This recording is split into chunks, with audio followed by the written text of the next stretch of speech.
Testing 1, 2. Good morning, good afternoon, good evening, ladies and gentlemen, boys and girls. Welcome to Emergency Management Associates. We're coming to you from the Area Command, 392 miles west of Kitty Hawk Beach, North Carolina. Welcome everybody to our program this evening. We've got a lot of things to talk about. First, we're going to talk about a shooting in Florida at Tallahassee at Florida State University.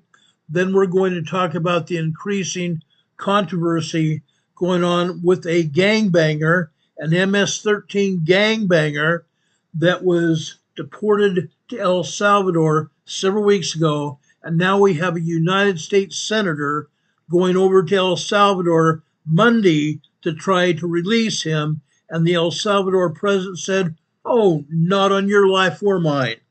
So we're going to talk about that as well. Folks, a lot of stuff is going on. As I said, there was a shooting in Florida today. Really bad. Really, really bad, guys. I'm telling you this right now. It's not pleasant for me to talk about it because when I was in San Diego as a police officer, I had to respond to 2 high schools in East San Diego County that had shooters that had tried to take over the campus. So I had to respond there, and it was not a pleasant deal. Today, in Tallahassee, Florida, a shooting at another school, this time at Florida State University, 6 hours before all clear notice was given. A total of 6 hours before the all clear notice was given. At least 6 students are injured, and the shooter is in custody. 2 other people are dead who are non-students. The response by Florida law enforcement was swift and very quick. The first reports of a shooting came in around 12 noon Eastern Time. At around 3:30 p.m., the university was telling the campus community law enforcement has neutralized the threat. At 3:30, the university was telling the campus community law enforcement that law enforcement had neutralized the threat. But the university was warning that multiple buildings were still in active crime scenes. Multiple buildings on campus were active crime scenes. Excuse me. Andrew Cheney, a senior studying media and communication, was in the basement of the Florida State University Student Union during a billiards class. He said someone came running into the billiard hall from the bowling alley that's also in the basement.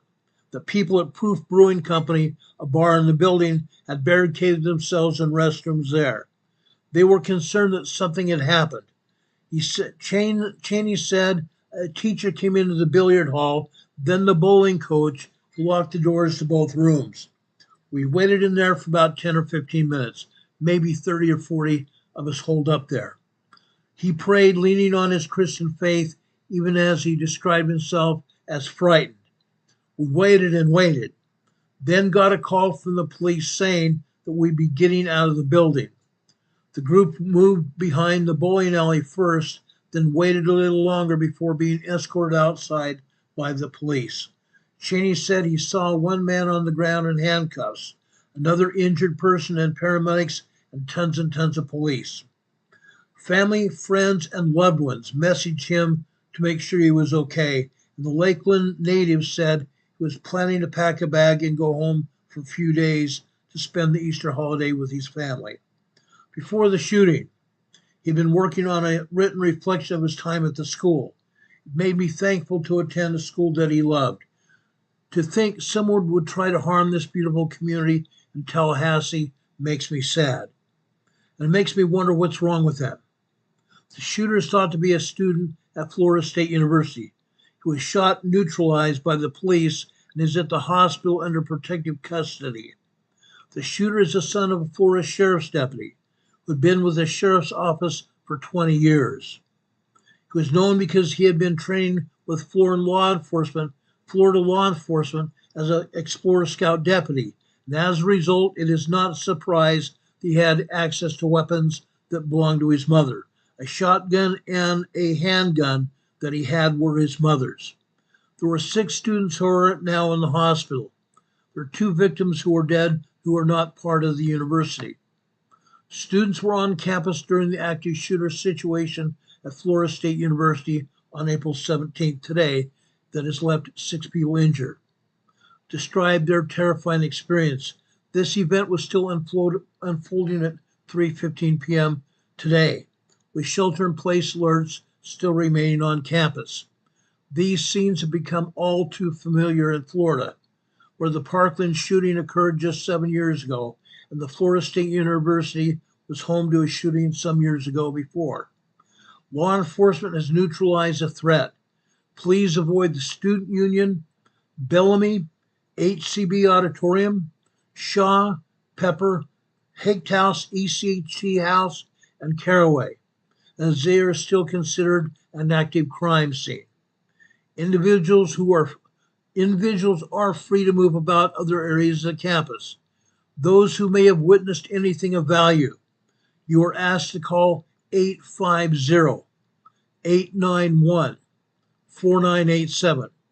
Again, those who may have witnessed anything of value are asked to call 850-891-4987. Now, this afternoon there was a press conference, 4:38 this afternoon.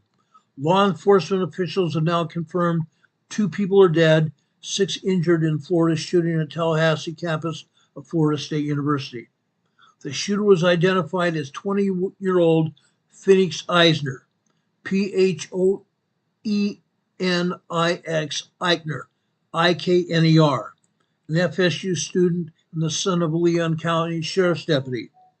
He used a weapon belonging to his mother, a school resource deputy, who was shot by first responders and taken to the hospital. His mother was a 20-year veteran of the Leon County Sheriff's Office. She was well respected and renowned. She had a great background. Now I'm going to give you an update on the shooting victim's condition.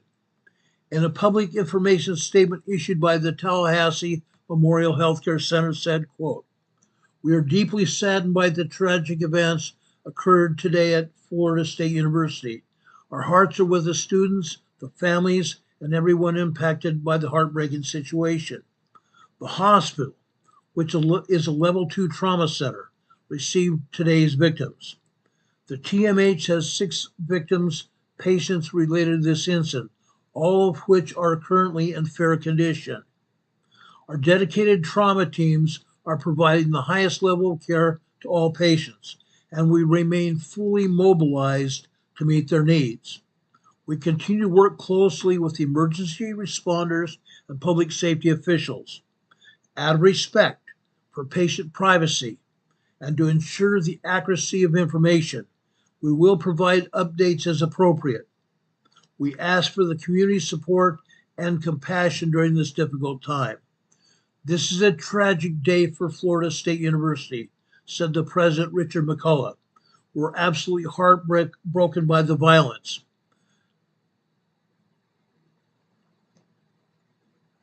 Ms. Eichner was quoted by Florida State University Florida Flambeau this January reacting to Tallahassee Students for a Democrat Society. This was not his mother. This was him himself, the shooter.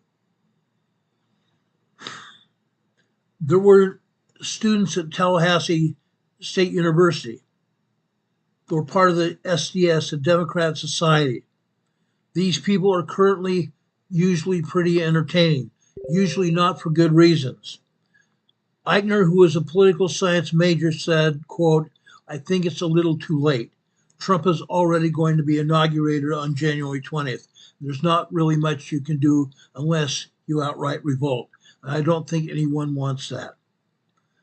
All Florida State University classes and business operations on the main campus in Tallahassee are canceled through tomorrow, April 18th. Essential employees should check with their supervisors for further reporting instructions. All FSU athletics events in Tallahassee are canceled through Sunday. Students who need assistance can go to the Donald L. Tucker Center, where the university is providing counseling, healthcare, and support services. Family members are also to go to the Tucker Center for assistance. Students, faculty, and staff are asked to call their loved ones as soon as possible to update them on their status.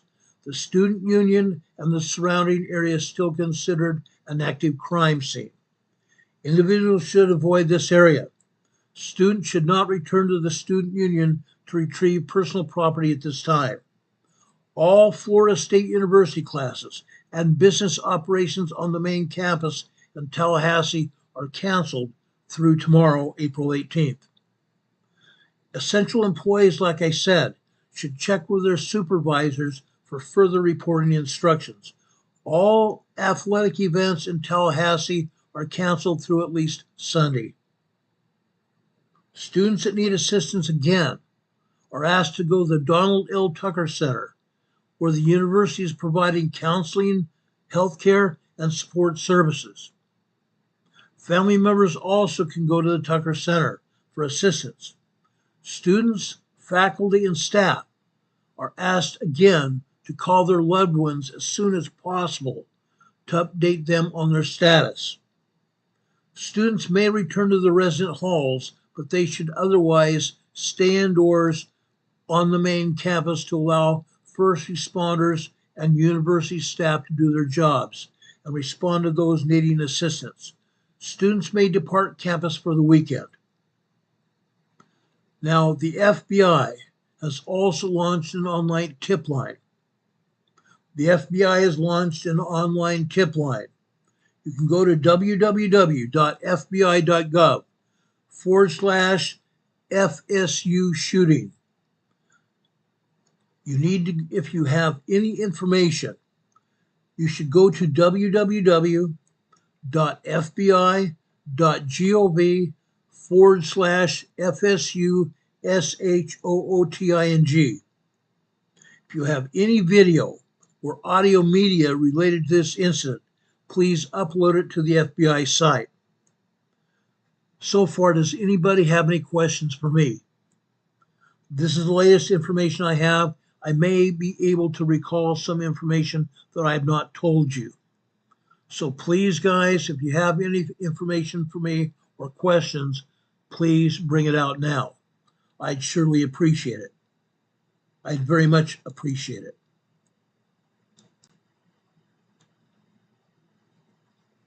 Anybody have anything to say? Jazzers says thank you. I appreciate that, Jazzers. I really do.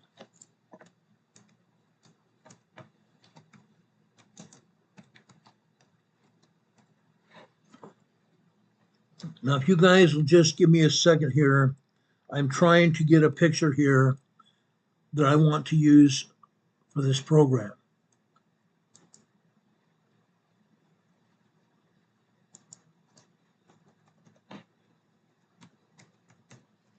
I forgot to get this picture before I came on the air here, so if you guys just give me a second.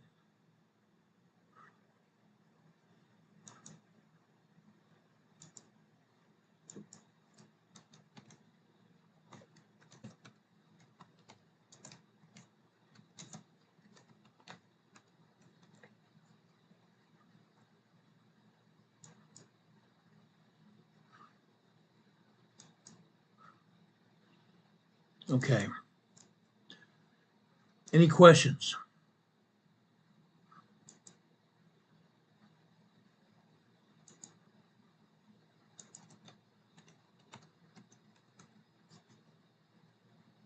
Any questions at all?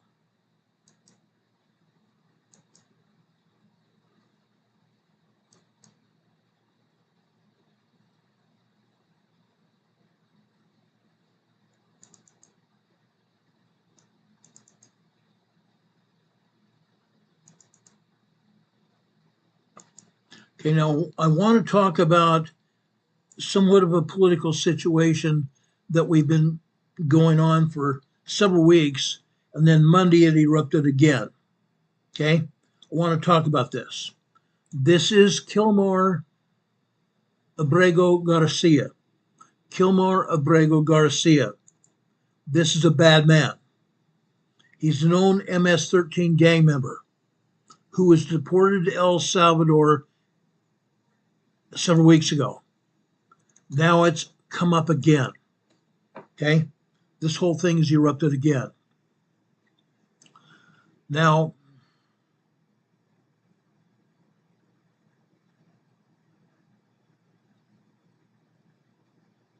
Carla Max is saying there was an 8.0 over in East San Diego the other day. I'm aware of that. I broadcast the information. I told you exactly what was going on. The USGS tried to downgrade that to 5.2. It came out as a 6.0 or 6.1. They downgraded to 5.2, but it was really an 8.0 earthquake. We talked about that. Now I want to talk about Kilmar Abrego Garcia. Okay? He was reported released by the FBI after 2022 traffic stop, despite the police suspecting him of human trafficking. Salvadorian migrant Kilmar Abrego Garcia had come into the United States in 2021 illegally.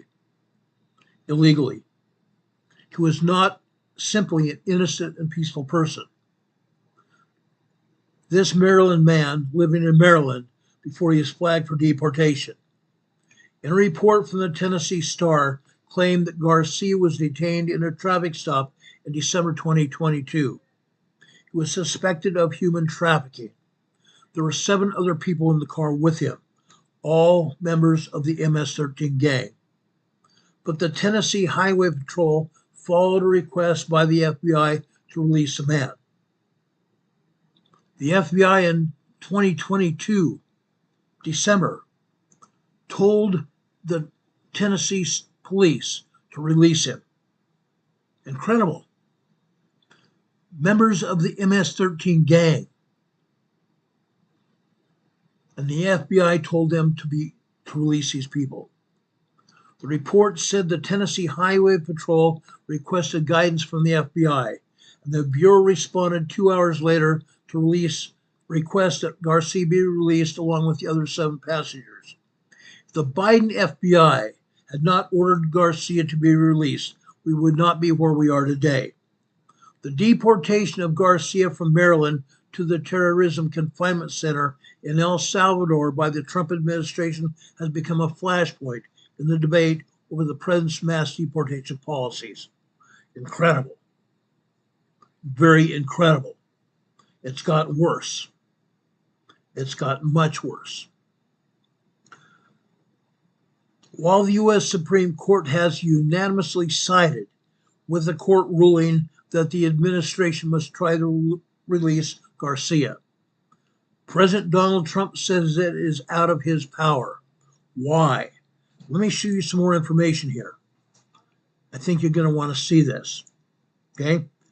As we stated before several times, earlier this week, President Trump met with the El Salvadorian president.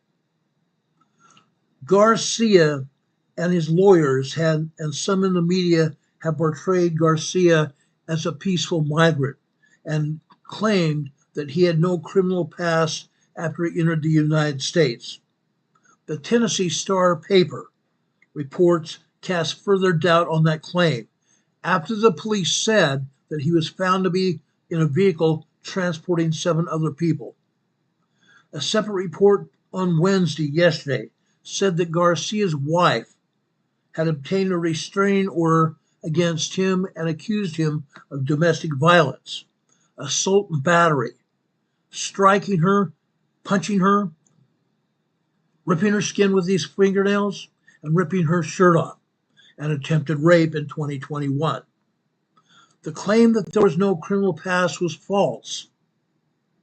The claim that there was no criminal past was false.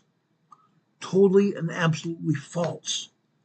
Sitting beside Trump at the White House, El Salvador President Nayib Bukele scoffed at reporters who suggested that he could order the release of Garcia and mocked the press for asking him to smuggle a terrorist into the United States. President Nayib Bukele from El Salvador said, quote, "I don't have that power to return him to the United States. How could I smuggle a terrorist in the United States? Of course, I'm not going to do it. The question is preposterous. Now there's some other person in the whole bunch of crap. Maryland Senator Chris Van Hollen, who's a freshman senator from Washington. He's from Maryland. He was in Washington and left Washington on Monday. He went and flew to El Salvador. Now, Senator Van Hollen is there right now. I believe he may leave today or tomorrow to come back here to the United States. I'm going to tell you why in just a minute. He is among the Democrats who have decided that bringing deported MS-13 associate found by more than one migrant court to be a danger to the community back to the United States somehow worthy cause. Really? We deported Kilmar Abrego Garcia and hundreds of other gangbanger terrorists out of this country for a reason. After failing to secure a meeting with Salvadorian President Nayib Bukele during his visit in Washington on Monday, Van Hollen declared that he was headed to El Salvador to visit with alleged gang member Kilmar Abrego Garcia. It's interesting how this senator thinks that he can just walk in to a maximum security holding facility and expect to meet with this prisoner. Unreal. Unreal. You want to do that, okay? You want to show solidarity with the Salvadorian national's family and possibly bring about his return to the United States. Van Hollen's trip, at taxpayer expense, came amid the release of more damning information about the MS-13 affiliate, whom he seeks to liberate from accountability, has been a complete bust. The Democrat junior Senator Van Hollen indicated during a press conference in San Salvador yesterday that Vice President Felix Ula has decided not to let him visit Abrego Garcia in the terrorism confinement center where Abrego Garcia is presently detained. The foreign leader apparently noted that if Van Hollen wants to arrange a tour of the prison, he will need to make earlier provisions. In other words, he needs to schedule it ahead of time. Unreal. Richard Smith is here in the chat saying the whole world is going off the rails on a crazy train. I totally agree. I absolutely agree. Now, Congressman Van Hollen asked the El Salvador Vice President if he came back this next week whether he would be able to see Abrego Garcia. The Vice President of El Salvador said no, he couldn't promise that either. The Democrat senator said Ulloa suggested that a video call with the MS-13 associate was similarly out of the question. The El Salvadorian vice president apparently also rebuffed Van Hollen's request for Abrego Garcia's release. Not going to happen. Van Hollen had trouble handling the rejection for good reason, but he's vowed not to stop fighting and not to rest until El Salvador relinquishes the custody of its gang-affiliated citizen. Why is the government of El Salvador continuing to imprison a man where they have no evidence that he's committed any crimes? They have not been able to provide any evidence from the United States that he's committed any crimes. Really? Van Hollen must have a screw loose. There's a ton of evidence. There's a ton of evidence. Gang-related evidence. Evidence that his own wife filed a restraining order against him for domestic violence, assault and battery, punching her in the chest, scratching her chest with his fingernails, and then ripping off her shirt. Van Hollen told reporters, so they should just let him go. They should just let him go and we will find a way to get him from El Salvador to Maryland. Van Hollen noted that other Democrats are also hoping to make their way to El Salvador, apparently in hopes of succeeding where he failed. He said, quote, I may be the first United States senator to visit El Salvador on this issue, but there will be more. There will be more members of Congress coming. This is an unsustainable and unjust moment, so it cannot continue.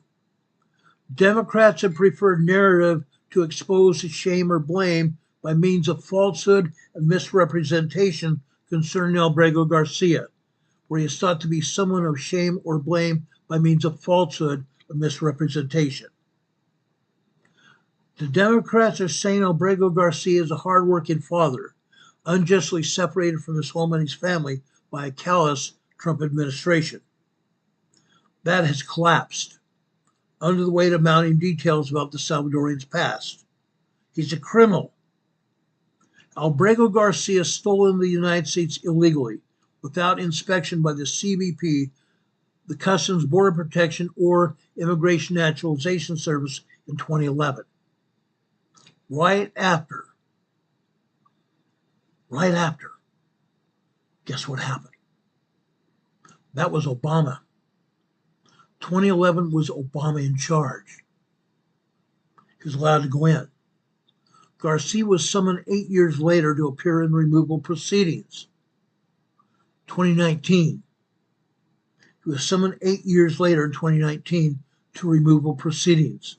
During the bond hearing, U.S. Immigration and Customs Enforcement stated that a confidential informant flagged Albrego Garcia as an active member of MS-13. The illegal alien's bond was denied. The court reportedly found that Albrego Garcia was a danger to the community. That was 2019. Then he was released. And in 2022, there was a traffic stop by the Tennessee Highway Patrol. He was arrested then. But the Biden FBI told the Highway Patrol to release him. The Salvadorian MS-13 associate, whose lawyers claim the gang level is false, appealed at the decision to the Board of Immigration Appeals, where an immigration judge reasoned in April 2019 that the determination that a respondent is a gang member appears to be trustworthy. 2019, and is supported by other evidence in the record.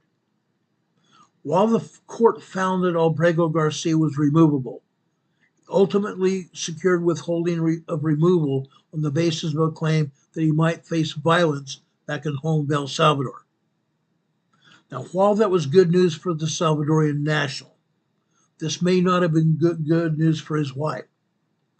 Court documents again showed that the alleged gangster's wife, Jennifer Vasquez, petitioned a Maryland court for domestic violence protective order against Albrego Garcia in 2021. Vasquez was filed and received a protective order the previous year. According to documents, Albrego Garcia allegedly grabbed, punched, bruised, scratched his wife, and then ripped off her shirt in front of their then infant. Vasquez told the New York Post Wednesday that she asked for protection from Albrego Garcia in 2021 because she was acting out of caution in case things escalated. Now, this week, she's saying their marriage has since grown stronger. Again, that is after Albrego Garcia was released into the public again, a danger to society. The Tennessee Star revealed in a bombshell report yesterday that the alleged wife-beater Van Hollen is trying to bring back to Maryland may have been involved in human trafficking as well. Tennessee Highway Patrol reportedly pulled the Salvadorian national over December 6, 2022, and discovered that he was transporting 7 passengers from Texas to Maryland. Human trafficking. The THP officer realized that Albrego Garcia did not have a valid driver's license at the time, and he was also on the terrorist watch list. Albrego Garcia was on the terrorist watch list, but he was not on the deportation list at that time. One of the alleged gangbangers' passengers also was apparently on the terrorist watch list. The officer concerned that Albrego was engaged in human trafficking reportedly notified the Biden FBI, and the FBI instructed him to take pictures of Albrego Garcia and his passengers, then release them. While Senator Van Hollen has gone far out of his way to bring the alleged domestic abuser and potential human trafficker gangster back to the United States, the mother, Rachel Morin, indicated the Maryland senator did not bother to reach out to her when her daughter's raped and murdered, when her own daughter was raped and murdered. Let me play that video for you. I think you need to know about it. This is absolutely necessary. Let's show you this video here. This video was done yesterday at a press conference at the White House.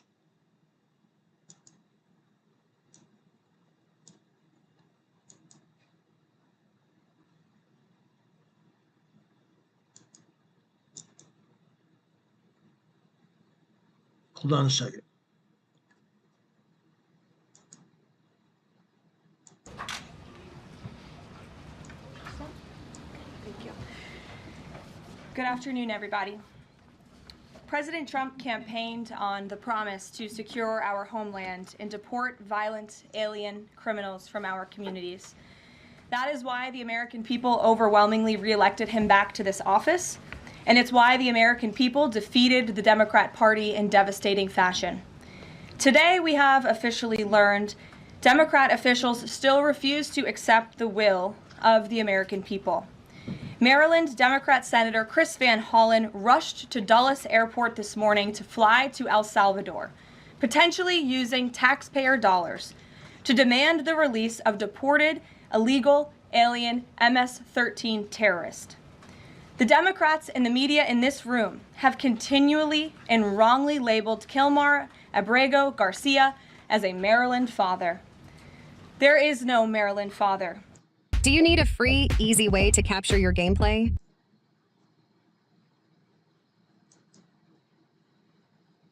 Abrego Garcia is an illegal alien, MS-13 gang member and foreign terrorist who was deported back to his home country. And when Kilmar Abrego Garcia was originally arrested, he was wearing a sweatshirt with rolls of money covering the ears, mouth, and eyes of presidents on various currency denominations. This is a known MS-13 gang symbol of hear no evil, speak no evil, see no evil.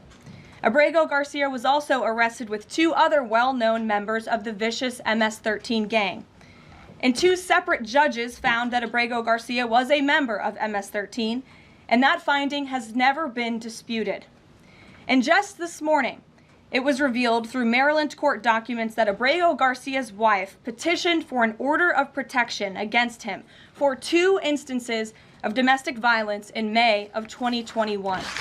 And here is the order right here. The court ordered that the respondents committed the following acts of abuse. Once in May of 2021, assault in any degree. And on May 4th of 2021, he punched and scratched his wife, ripped off her shirt, and grabbed and bruised her. This is from a court in Maryland. So not only are Democrats rushing to defend an illegal criminal foreign terrorist gang member, but also an apparent woman beater. To set all of that aside, the basic fact that he was illegally inside our country and had a lawful deportation order made him subject to removal back to his home country of El Salvador. And if he ever ends up back in the United States, he would immediately be deported again. Nothing will change the fact that Abrego Garcia will never be a Maryland father. He will never live in the United States of America again. And the United States Supreme Court ruled unanimously that the President of the United States and the Secretary of State could not be compelled to forcibly retrieve this citizen of El Salvador who is currently locked up in a maximum security prison in his home country due to his MS-13 membership. To remind the media and the Democrat Party, MS-13 are among the most vicious and dangerous individuals in this world. They pose a direct threat to the United States, El Salvador, and any other country who maintains basic law and order. MS-13 rapes innocent girls and women, runs sex trafficking operations, murders for sport, and terrorizes law-abiding people. That's why El Salvador President Bukele made it clear this week that he will not be releasing this MS-13 gang member from his prison. But that is not enough. All of that is not enough to stop the Democrat Party from their lies. The number one issue they are focused on right now is bringing back this illegal alien terrorist to America. But where are the Democrats applauding the fact that southern border crossings just hit a historic low? Where are the Democrats supporting our brave men and women of law enforcement who are putting their lives on the line every single day to arrest the violent illegal alien invaders that the previous administration allowed into our country? And where are the Democrats when innocent Americans are victimized by illegal criminals that Joe Biden let in? It's appalling and sad that Senator Van Hollen and the Democrats applauding his trip to El Salvador today are incapable of having any shred of common sense or empathy for their own constituents and our citizens.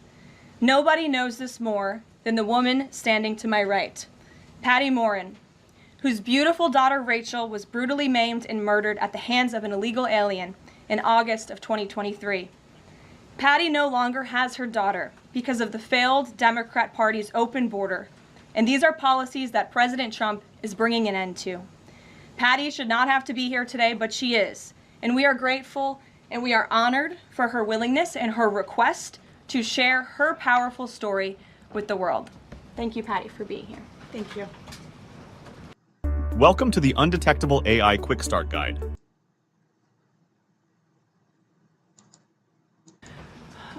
A lot of you don't know the whole story about Rachel and about the crime that was committed against her. Even us, her family, we didn't know all the details. They kept most of it close to their chest, the detectives, because they didn't want to do anything to hurt the case. They wanted to keep the integrity of the case, so they kept everything close. I sat for the last 2 weeks in her trial, and we saw layer upon layer upon layer of evidence against the accused, an illegal immigrant from El Salvador. And the things that we thought, well, maybe this might have happened, we didn't know. But when we were at the trial, we got all the puzzle pieces. And I want to share some of those things with you. You know that Rachel's a 37-year-old mother. She has 5 children. We've walked the trail for the last 25 years that we've lived in Maryland. It's a safe place for our family. It's where we go to get a little bit of New England, because that's where we're from, New England. When she went on that trail that day, she was not planning on dying. She wasn't planning on walking to her death. She was planning on going to the grocery store with her girls afterwards. Victor Martinez, he waited for her. He waited for her to come closer. He saw her. He saw that there was nobody around. He attacked her. He dragged her 150 feet, blood gushing from her head. It left a 150-foot trail of her blood to the culverts, where he picked her up, he threw her against the wall of the tunnel, and he raped her. But before he did that, he stopped on that trail, and rocks, still stained with her blood, he used them to hammer her head against those rocks. They say at least 20 times they could count the cuts in her head. They said that when they did the autopsy, and I've seen the pictures, there's a 6-inch square in the back of her head where the skull is shattered the way that you would crush an eggshell in pieces. 3/4 of her brain hemorrhaged. Her right and left side of her face bashed in. Her beautiful face bashed in. Her head bashed in. Broken bones, fractures. He takes and he drags her some more. He drags her through the thorn bushes. She has all the scrapes and cuts on her body. There wasn't 1 inch of her body that didn't have some kind of injury, whether it's bruising, broken bones, contusions, the scratches. She had a fractured rib, fractured nose, fractured skull. And then he takes her into the tunnel and he picks her up. He throws her against the wall. Blood is gushing from her head. Her hair is soaked in blood. And they showed us pictures of her body against the wall, outlined. The blood outlined her body. And you could see where the blood ran down around her as he was raping her. And then he threw her down and raped her some more. Every home tells a story. At Madison Home, He strangled her because he didn't want her to be able to live to tell the story. They said that when they did the autopsy on her neck, that one of the things they do is they open up the neck and they look to see how far the injury is. And they went all the way down as far as an injury is possible, hemorrhaging in the muscles because of how strong and violent the grip was around her. These are the kind of people that have no compulsion. Like, to them, this is nothing. And when he was sitting in the courtroom, he actually looked like he thought he was going to be set free. There was no remorse on his face at all.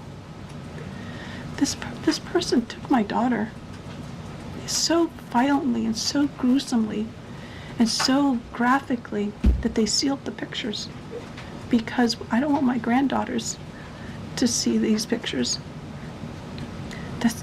These are the kind of criminals President Trump wants to remove from our country. These are the kind of criminals that we need to remove from our country. We are American citizens. Why should we allow people like this, violent criminals that have no conscience at all, to murder our mothers, our sisters, our daughters?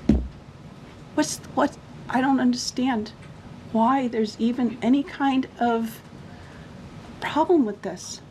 And it's not that it's political, like the left or the right, although I understand different parties have used it in the past. But we have to look at it as we are American citizens. We need to protect our families, our borders, our children. I don't care about politics. Well, I do, but I want to preserve life. And that's the only reason why I have taken and spoken about Rachel all this time. If you're a mother here in the room, can you imagine standing there alive? You're alive, and someone comes and puts their hands into your chest and rips out your heart? That's what it feels like. It feels like a part of you is being ripped out of you. You can't even describe the pain. Just like you can't describe to your husband what it feels like to carry a baby in your womb, or to feel those first kicks, or to know just intuitively if it's a boy or a girl. It's only a thing that a mother knows. Why are we not protecting the American citizens? It's just common sense. Why are we not protecting our children? And to have a senator from Maryland who didn't even acknowledge or barely acknowledged my daughter and the brutal death that she endured, leaving her 5 children without a mother and now a grandbaby without a grandmother, so that he can use my taxpayer money to fly to El Salvador to bring back someone that's not even an American citizen. Why does that person have more right than I do, or my daughter, or my grandchildren? I don't understand this. Thank you. Thank you. Thank you. And I just want to say that as a mother and as an American citizen, the president and our entire team, and I hope people in this room are grateful for your willingness to come here and your request to share your daughter's story. And I think the country hears you loud and clear. So thank you. Does anyone have any questions for Patty or for me? No? I have a question. No? Anybody? Okay. We'll see you all later. The president will. Okay, that was the end of the press conference yesterday. That lady had a story, and I hope this lady's story resounds with us forever. Forever, guys. This is a story that had to be told. This is a story that had to be told, and it has been.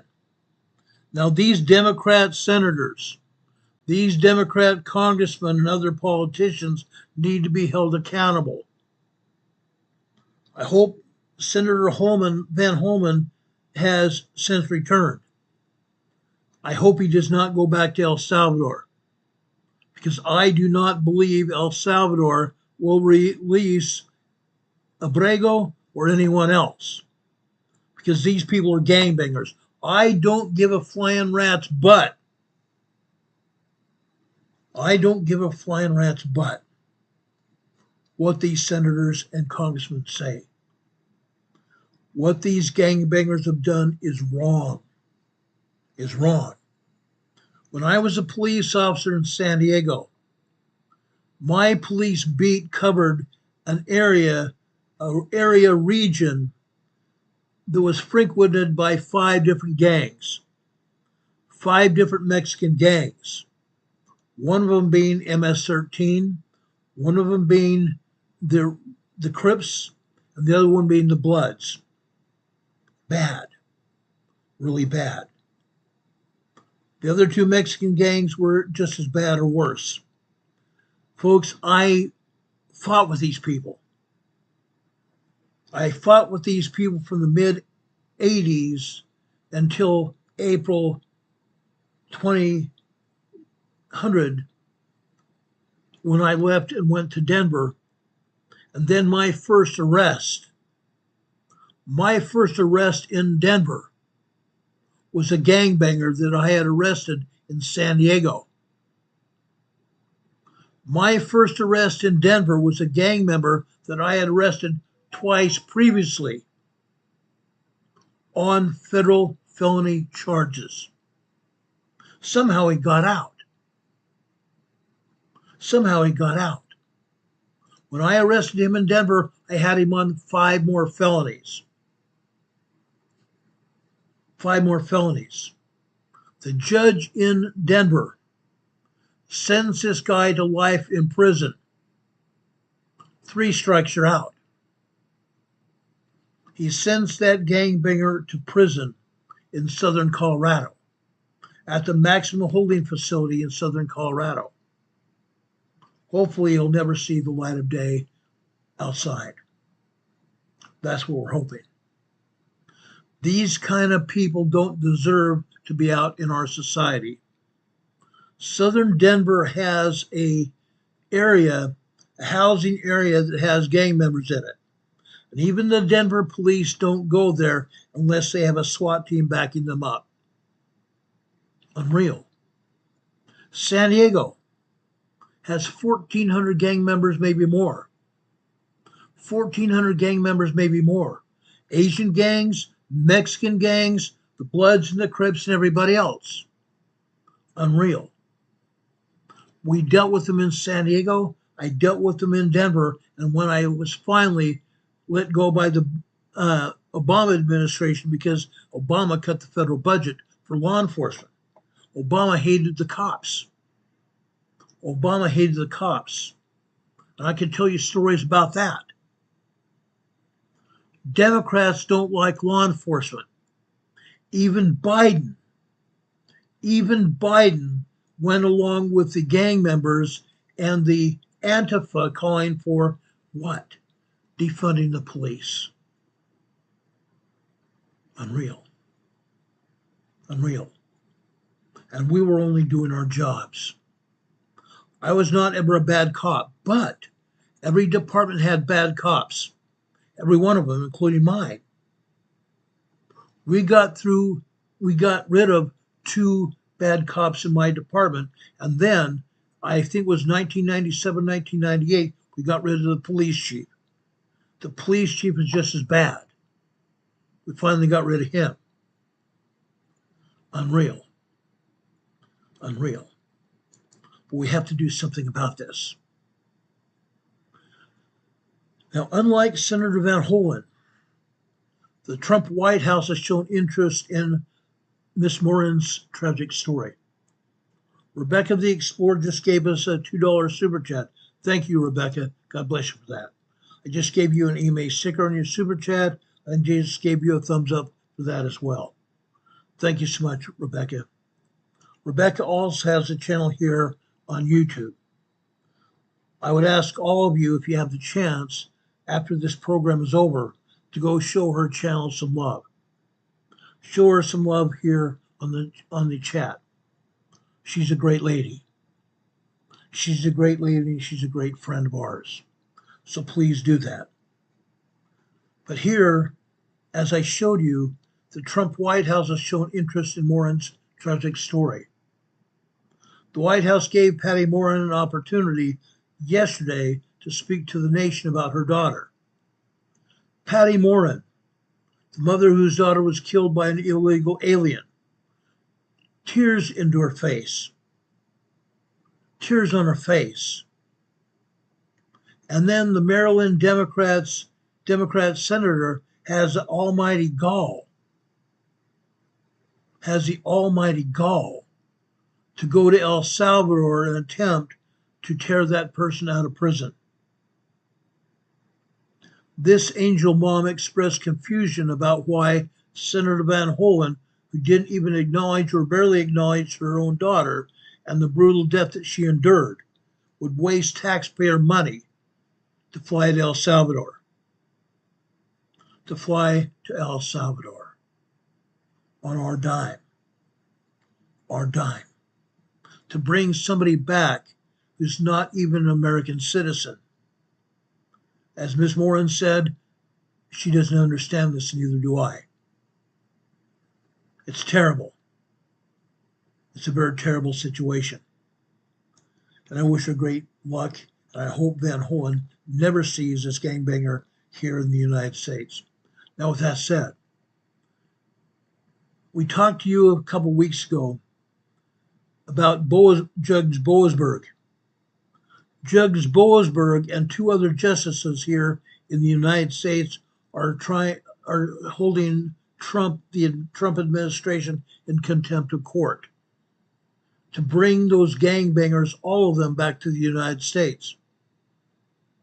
As you heard by our program a couple weeks ago, the Trump administration, when Judge Boasberg was trying to hold Trump in contempt and tell those planes to re-en-route back to the United States, the Trump administration told Judge Boasberg that they were already over international waters and landing in El Salvador. Now Boasberg wants all of them released, as well as all the other gangbangers, and the 2 other justices also are trying to hold the Trump administration in contempt of court, asking for exact documents to prove the planes were international waters and about to land in El Salvador, where those justices did not have any jurisdiction. Unreal. These Democrat judges all were put up by Biden and the Obama administration. All of them. All of them. There's a total of 10 Democrat justices appointed by Biden and the Obama administration, trying to derail what Trump is trying to do. I completely back President Trump. On CNN, the Communist Broadcast Network, on CNN, they showed yesterday documentation of a survey that shows that the majority of American people want President Trump to do what he was asked to do by being elected. They want him to keep here as President of the United States and to do what we were asking him to do when he was elected. The CNN tried to make President Trump look bad, but the survey was just the opposite. The survey was completely opposite. The survey showed President Trump in good standing, not the other way around. The criminal news network of CNN is bad. They're very bad people. CNN has lost all kinds of money. They have fired most of their chief news reporters. The news reporters are still there trying to still work against President Trump and what the Republican Congress and Senate are trying to do. They don't care. They don't care. CNN is a criminal news network, period. Period. MSNBC, CBS, ABC, and NBC. All the major news networks are trash. The mainstream news media is trash. All of them. All of them. I would urge everyone within the sound of my voice, when those news networks come on, or you flip through the channels, to ignore those news channels. If anything,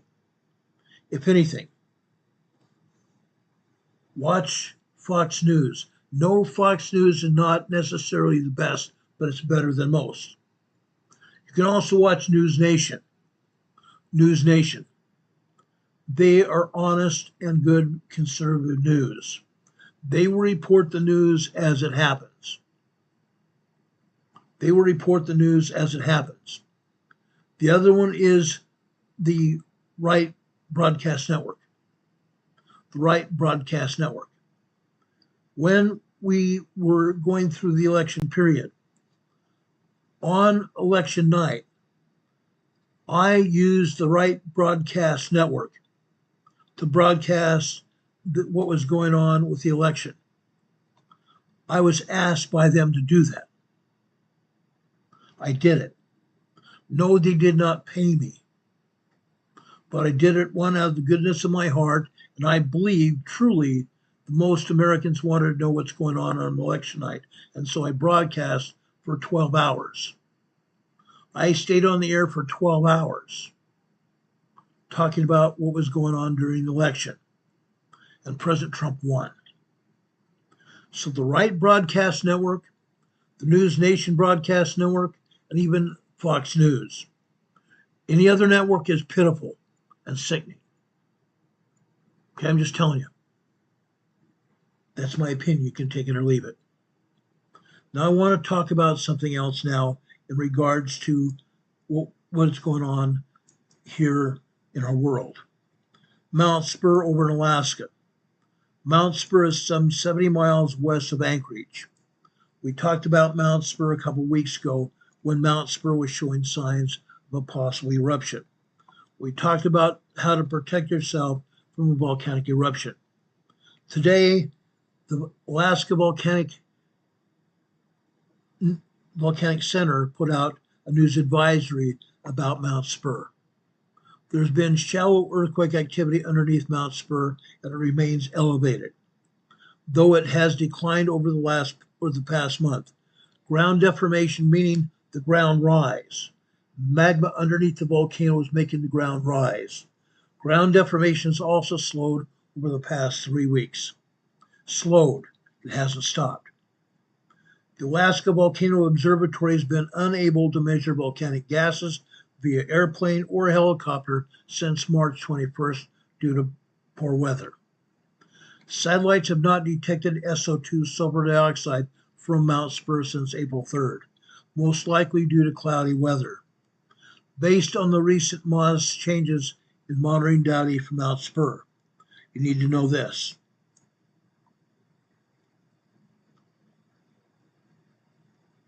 Based on the recent modest changes in monitoring data and the inability to measure gases for the past month, The outcome of the current unrest is still less certain. There is a possibility that Mount Spur could erupt. When weather conditions become more favorable, collection of new gas data will help us improve that assessment. Overall, the likelihood of an eruption at Mount Spur west of Anchorage, Alaska, has decreased from March, but the volcano remains at an elevated level of unrest. An explosive eruption or eruptions like those that occurred in 1953 and 1992 is still possible. We expect to see increases in seismic activity, gas emissions, and surface heating prior to an eruption, if one were to occur. Such strong unrest may provide days or weeks of additional warning. Again, such stronger unrest, if it were to occur, may be provided days to weeks of additional warning, but it's still uncertain what is going to happen. The last gas measurement flight was on March 21st. Poor weather has prevented flight since that time.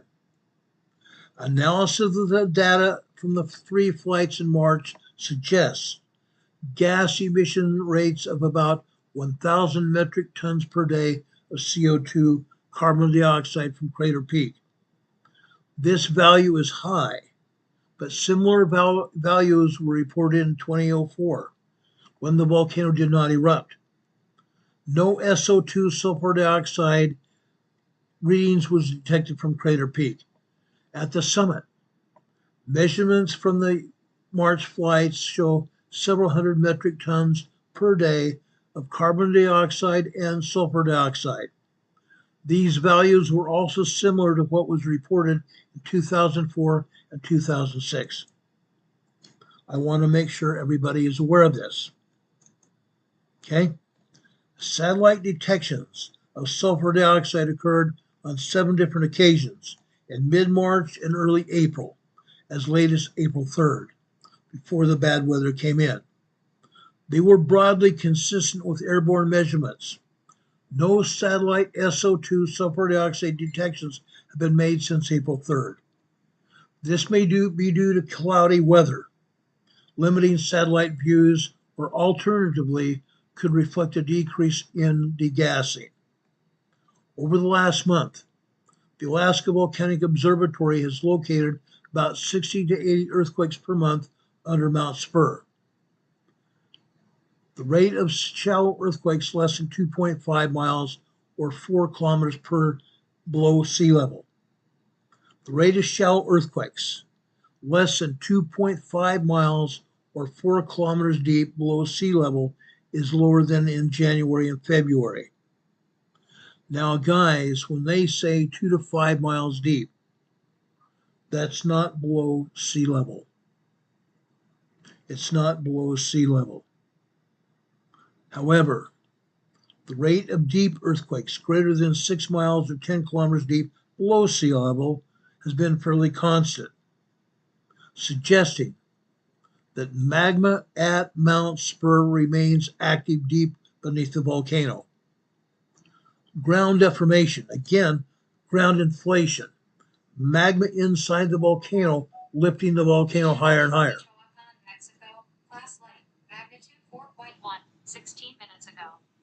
Oaxaca, Mexico, 4.0 earthquake in southern Mexico just a few minutes ago.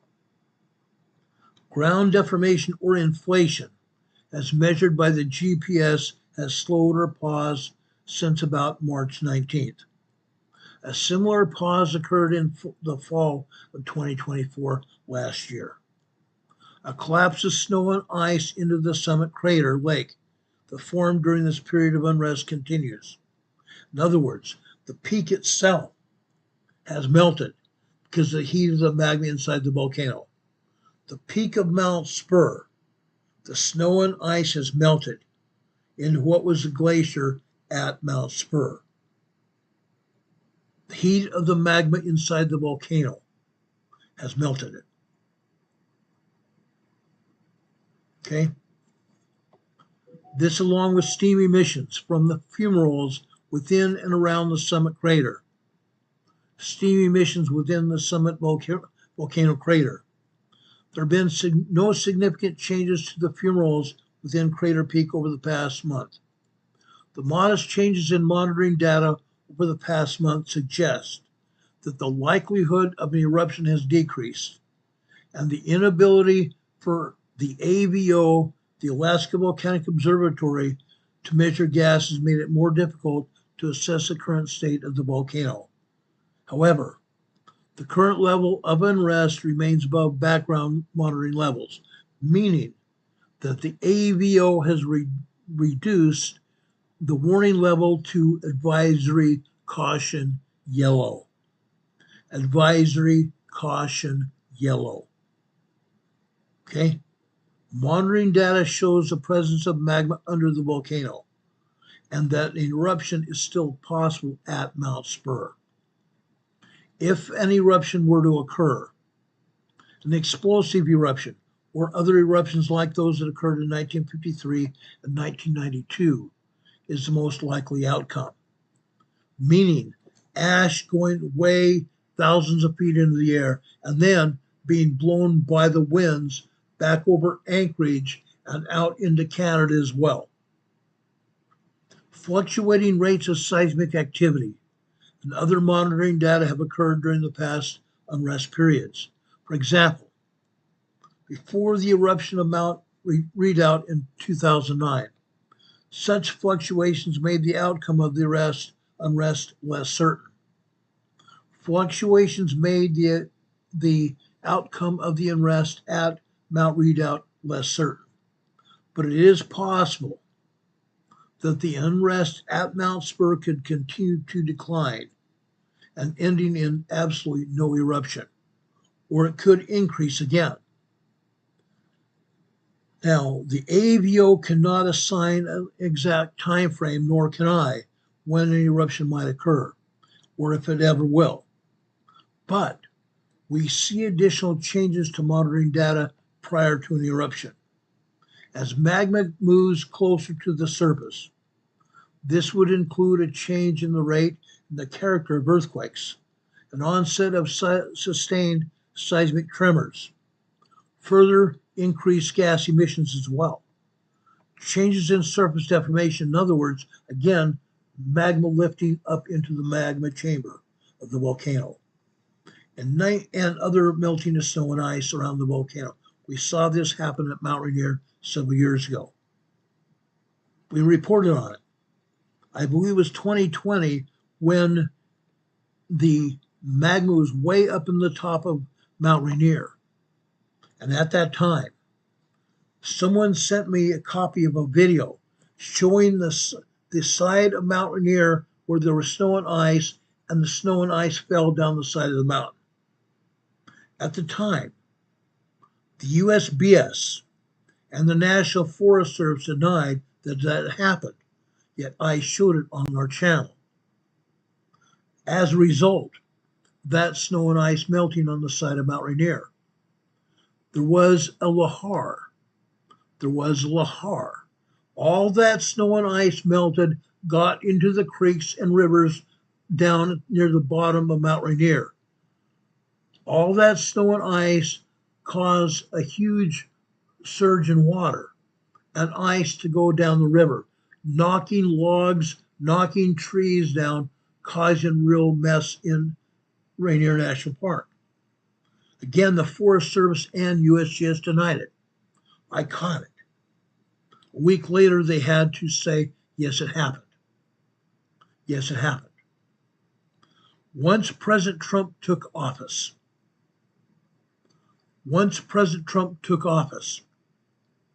the USGS and the National Park Service installed lahar warning sirens in Rainier National Park. They installed lahar warning sirens in that Rainier National Park. So now if that happens again, at least people have a warning. At least people would have a warning. Renee Sevy's here in the chat saying severe thunderstorm warning continues for Fremont and Blair, Nebraska until 7:15 p.m. Central Daylight Time, which is about an hour from now. Reports of 70-mile-per-hour winds and gusts and tennis-sized ball hail. Tennis-sized ball hail falling in that area. She also says severe thunderstorm warning continues up for Seward, Valparaiso, and Malcolm, Nebraska until 6:45 p.m. Central Daylight Time, which again is about 10 minutes from now. Golf ball size hail has been indicated. Thank you for that report, Renee. We appreciate that. We really appreciate that. But again, here at Mount Spur in Alaska, about 70 miles west of Anchorage. Right now, there's no danger of that volcano erupting, but things could change. Changes in surface deformation and melting snow and ice. In 1992, such changes occurred about 3 weeks prior to the first eruption. Should earthquake activity or other monitoring data suggest that an eruption is likely within the hours or days, the Alaska Volcano Observatory would raise the aviation color code and alert level for Mount Spur.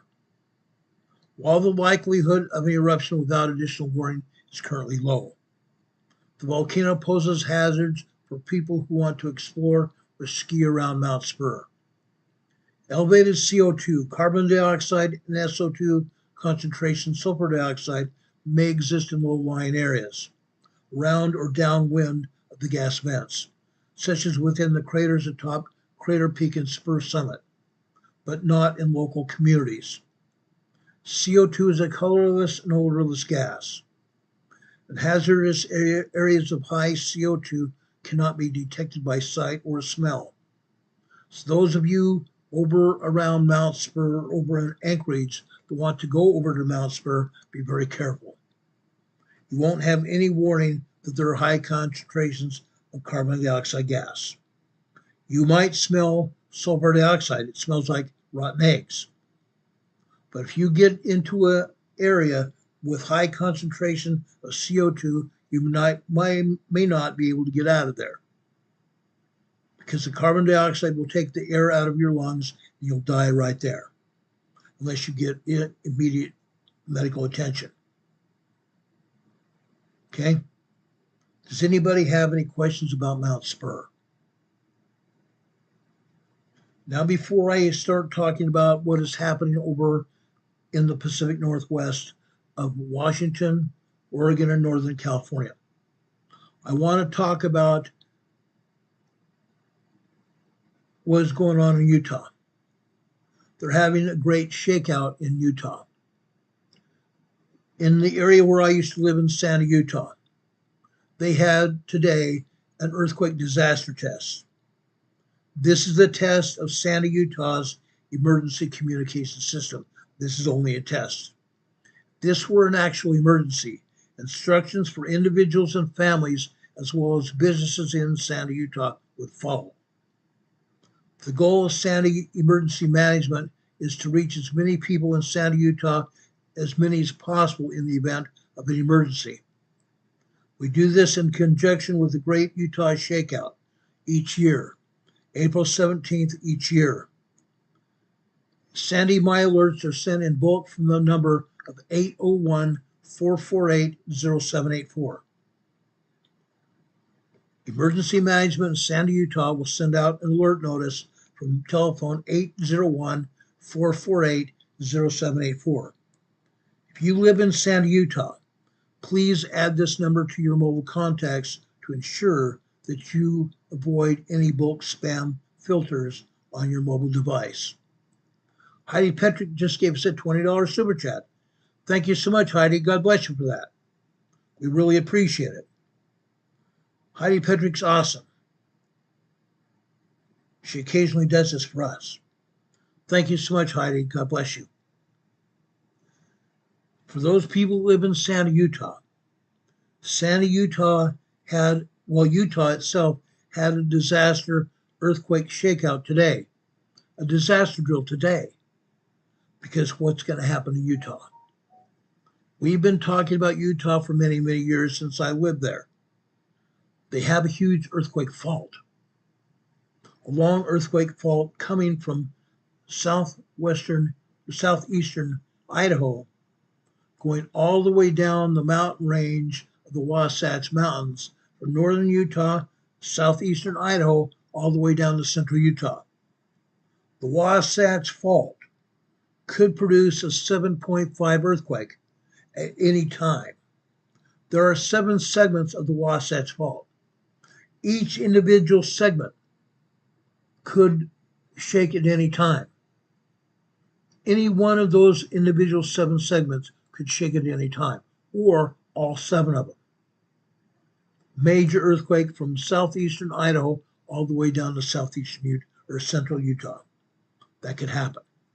That's one reason why the Utah Office of Emergency Management and the individual cities and urban cities and counties have these Utah shakeouts.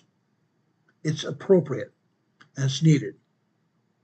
We wanted to tell you about this because we do have people in Sandy, Utah and all over Utah that went through the Great Utah Shakeout Drill today. We appreciate that. It happened at about, I believe, 10 a.m. this morning, Mountain Time. Okay? I want to talk about that. Do we have anybody having questions about that drill or anything else that you want to talk about at this time?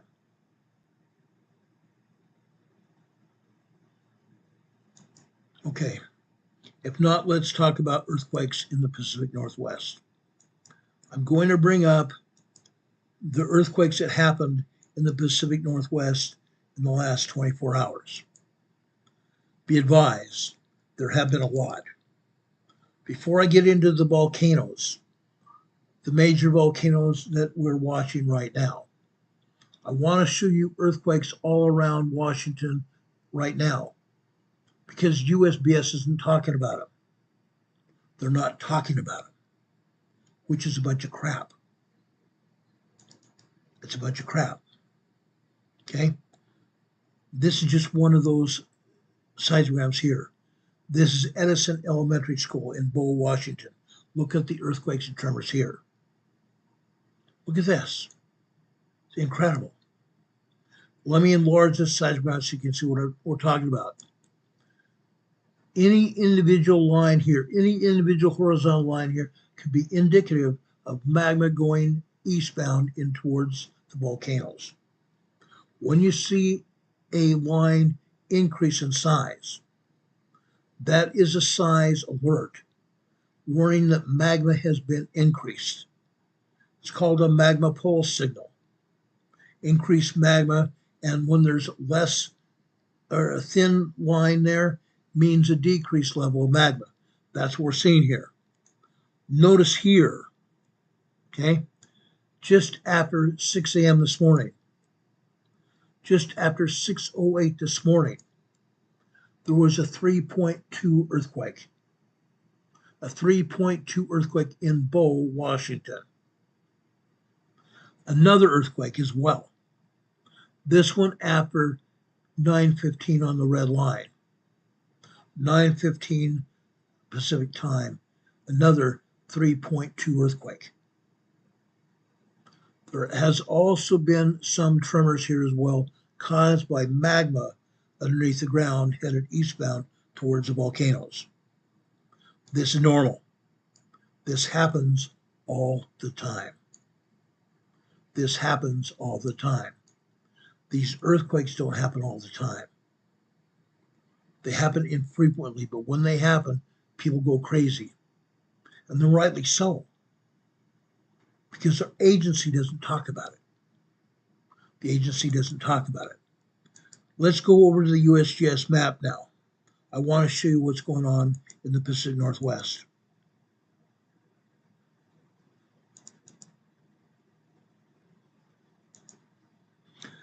Let me take down our banner here. Let's take down my webcam here. Let's show you what is going on here with the USGS. It's incredible what they don't show us.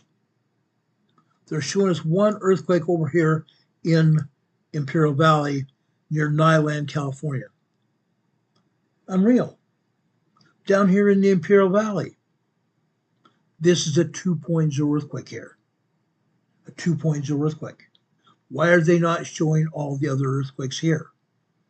There's about 75 to 100 earthquakes here near Nyland and Calipatria, California. Why are they not showing all the others? Overall, through the entire Imperial Valley here in Southern California, there are over 400 earthquakes here every day. 400 earthquakes here in the Imperial Valley every day. Why are they not showing them? Why are they not showing them? None. Nada. Not one of them. Let's back out here. Let's go to the Pacific Northwest. I want to show you what USGS wants to talk about here. Over here in Vancouver Island, Langford, Canada, Langford, British Columbia, Canada. They're calling this an explosion, a 0.2 microquake explosion here. Let's go and look at it. Okay? Let's look at what's going on. They call this an explosion, guys. This is in somewhat forested area here. A 0.2 microquake explosion. Really? This is a quarter of a mile deep.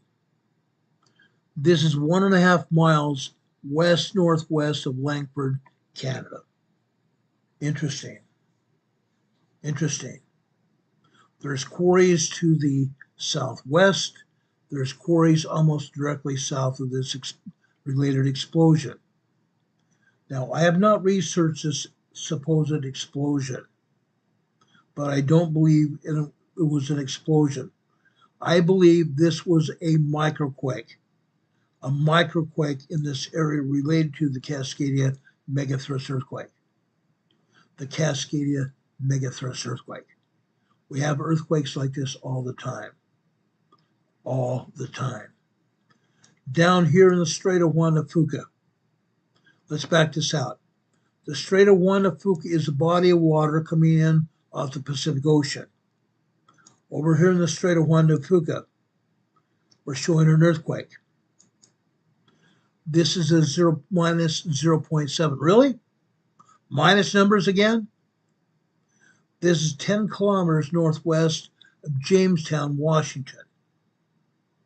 Out here in the Strait of Juan de Fuca, in the body of water.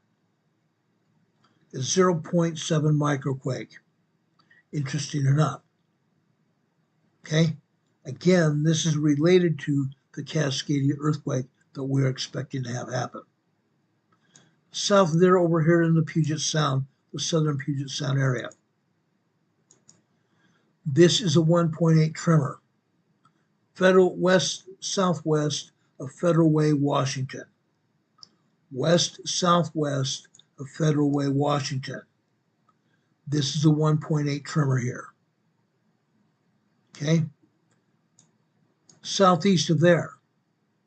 This is a 1.8 tremor here near Buckley, Washington. Buckley, Washington. The USGS is saying that this is 2 kilometers east-southeast of Buckley, Washington. Really? Really? It looks like this is in Buckley, Washington. It looks like this is in Buckley, Washington. Look at that. Buckley, Washington, guys. 1.8 tremor. Now, south of there, what do we have? What do we have here, guys? Mount Rainier. East of Mount Rainier, right here, we have a 1.3 tremor. This happens to be 1/8 of a mile deep. 1/8 of a mile deep. This is over in the foothills of Mount Rainier. The foothills of Mount Rainier here, guys. West-southwest of Cliffdale, Washington. Okay? Just south of Mount Rainier here. They say this is a 0.5 microquake here. 7 kilometers north-northwest of Packwood, Washington. Really? Interesting or not? Interesting or not?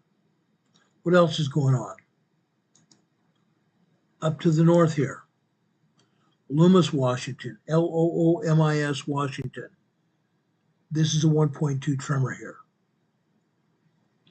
We go further south to the east. They say this is an explosion here, a 2.4 minor explosion here. Really? Let's look at this. This is 9 kilometers, approximately 4 miles northeast of Sprague, Washington. We've had numerous supposed explosions here before. That is one reason why I want to show you this. Look where it's at. Out here in the middle of nowhere. There's no quarries or anything else like that. Okay? However, look where it's at. Right next to a highway. We don't frequently have 2.4 minor earthquake explosions out here. This is probably a minor earthquake here, right alongside just east of the highway here. Okay? That's what we have here. Let's back out here. I want to show you some others. Further east out here. This is Findlay, Montana. Minus 0.4 microquake here. This is 5 miles deep. 10.2 kilometers deep. Almost directly east. This is a 0.2 microquake here in Condon, Washington. Condon, Washington. I mean, not Washington, Condon, Montana. 0.2 microquake, 69 kilometers northeast of Condon, Montana. South of there. This is a 2.5 minor earthquake here near Ovando, Montana. Ovando, Montana. This is 3 miles deep here. 2.5 earthquake. Let's go back here into Washington here. Okay?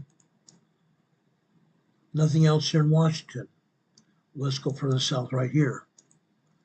Bidwell, California. This is a 2.0 earthquake here. Bidwell, California. 47 kilometers east of Port Bidwell, California. Interesting. Let's go down here to the southern part of the Cascadia subduction zone. The southern Cascadia subduction zone.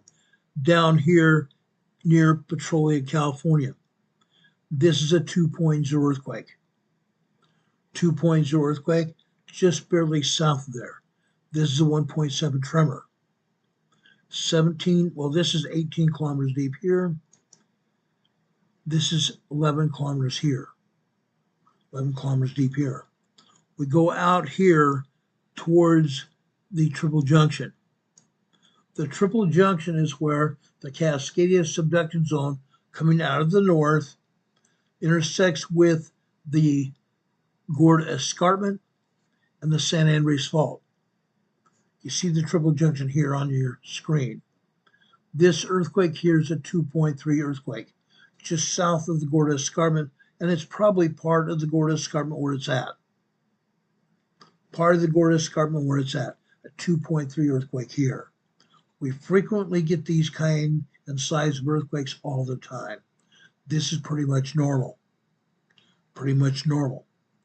But as we reported the other day, seismic signals are increasing here. Seismic signals are increasing here, and the scientists are now saying that we may see a 7.0 earthquake down here. We may see soon another 7.0 earthquake here very soon. We saw a 7.4 earthquake just between the Cascadia subduction zone and Rio Dell, California here, just about 2.5 years ago. Right here, right between the Cascadia subduction zone and Rio Dell, California, right here. We're going to see another. Scientists are saying that we can expect it to happen. Okay? But you're not seeing any other earthquakes detailed here, are we? But there are earthquakes here. There are earthquakes here. Let's take a look at the earthquakes here. Let's take this map down and let's show you details of the earthquakes that are happening, and they are happening. This one was in Bow, Washington, B-O-W, Washington. Let's show you what else is going on here. From Bow, Washington, I want to go over to Mount Constitution. Mount Constitution is about 40 miles west-southwest of Mount Baker. About 40 miles south-southwest of Mount Baker. Look what's going on here. Again, they didn't show this activity on the USGS map, did they? Heaven's sakes, no. They don't want anybody to know what's going on. Let's enlarge this diagram so you can truly see what's happening. Okay, let's take a look at it. This morning, again, this is a volcano. Actually, not this morning, I'm sorry, this is yesterday afternoon. 5 p.m. on the top line. The black line is 5 p.m., the red line is 5:15, and this particular seismogram, the red line is showing first, unfortunately. The thicker the line, the more magma coming into the magma chamber here. Okay? The top line suggests a lot of magma. Not enough to completely obscure the seismogram, but enough magma to show that it's happening. The other lines here show less magma. However, what do we see happening after 1800 hours? You see 18 over on the left-hand side. That indicates 1800 hours military time, 6 p.m. Look what happens after 6 p.m. yesterday afternoon, yesterday evening. Look at all these tremors here. Look at all these tremors. Then we go over to the right at 1900 hours. 19 over there on the left is 1900 hours, which is 7 p.m. We go over here to the right. Over here to the right. You see an earthquake, don't we? What happens here? We go down here. This earthquake happened at 7 or 9. It happened at 7:13 p.m. 7:13 p.m. Interesting. Folks, this may be a 3.0 earthquake. We can't see the bottom of it. For some reason, the bottom of it is not showing on the seismogram here. They may have erased part of it. That's how USGS and the Pacific Northwest Seismic Network do. They erase data. This may be a 3.0 earthquake here. Mount Constitution. Look at all these other tremors here. If there's a vertical line here or a dot there, it's indicative of a tremor caused by magma inside this volcano here at each individual time. Each individual time is indicated on the hour lines here. The other lines between each hour line indicative of, for example, 7:15, 7:30, and 7:45. The red lines mean the 15 part of the hour, the blue lines, the 30-minute part of the hour, and the green lines, the 45-minute part of the hour. Okay, what do we have happening at approximately 10:30 last night? 10:33 last night, a 2.2 earthquake on the blue line here. We come over 3 minutes later, we have another 2.8, 2.9 earthquake at least. A 2.8, 2.9 earthquake, but this could also be a 3.0 small quake. Mount Constitution. Mount Constitution. Folks, Heidi Petrick just gave some of our EMA family here in the chat a 1-month membership to our membership here on Emergency Management Associates here. Ron Fisk just received a 1-month membership here. Grant's Modern Life just received a 1-month membership. Super Dave 44 also received a 1-month membership. And Shantiza Moore received a 1-month membership. Those of you who, and CC also received 1-month membership. Those of you that received 1-month membership, please thank Heidi Petrick for those memberships. God bless you, Heidi. Thank you for helping support this program. You're awesome. You're awesome.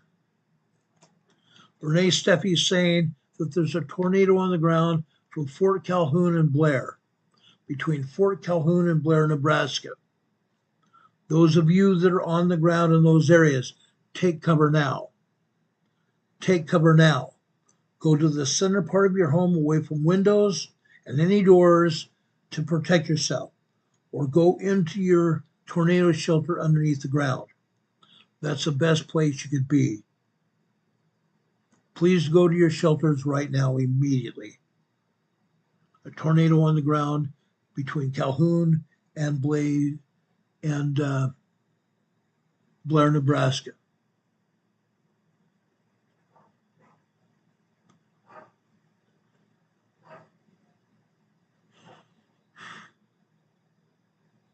Renee is in North Carolina watching these storms. Heidi Petrick, Renee is in North Carolina, near Shelby, North Carolina here, watching those storms. Unreal. Guys, be careful. Again, here at Mount Constitution, the thicker the lines represent more and more magma going into the magma chamber here. The vertical lines here without dots in them. Vertical lines with dots indicate earthquakes. The vertical lines without dots are not earthquakes, they are steam signals, indicating steam being released from the magma inside Mount Constitution. That's what's going on here. Let's continue. Let's go to Ferndale, Washington. Look at this. Good old Ferndale, Washington. I'm going to reduce the size of this side around here so you can see what we're talking about.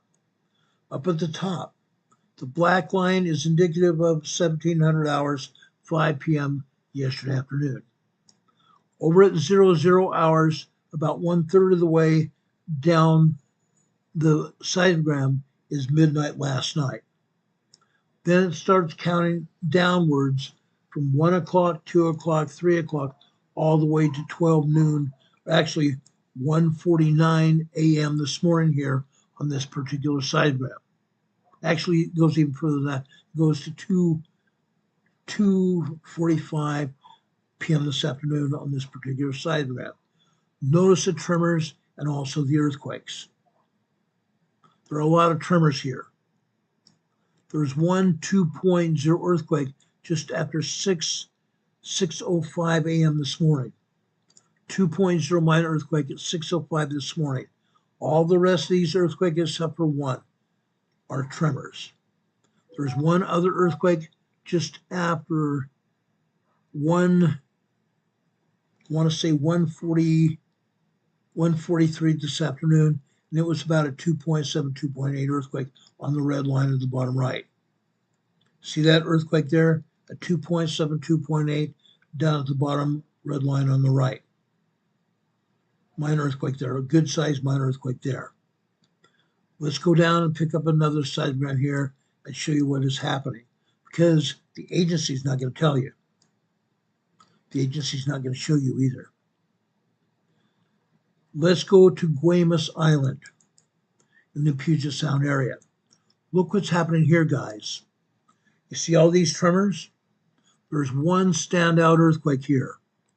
One standout earthquake after 5:30 this morning. That earthquake happened at 5:35 this morning. This appears to be a 2.9, 3.0 earthquake. 2.9, 3.0 earthquake this morning. Renee Stevie says tornado warning confirmed, Crescent, Iowa. Crescent, Iowa, guys. You folks in Crescent, Iowa, you need to be seeking shelter immediately. Don Patoka says, get in Grandpa's root cellar now. Pretty much. Renee says, tornado observed in Carter Lake, Underwood, Iowa, and Calhoun, Nebraska. Get in your tornado shelters immediately. Get into your tornado shelters immediately. Okay? Again, this is in Guaymas Island, Puget Sound, Washington. Let's go over to Loomy Island. Loomy Island here, also in the Puget Sound area. Look what we have here.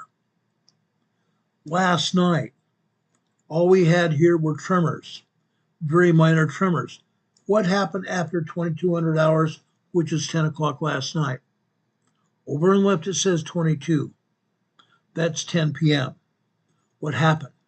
Between 10 p.m. and 7 a.m., they basically shut down the seismograph.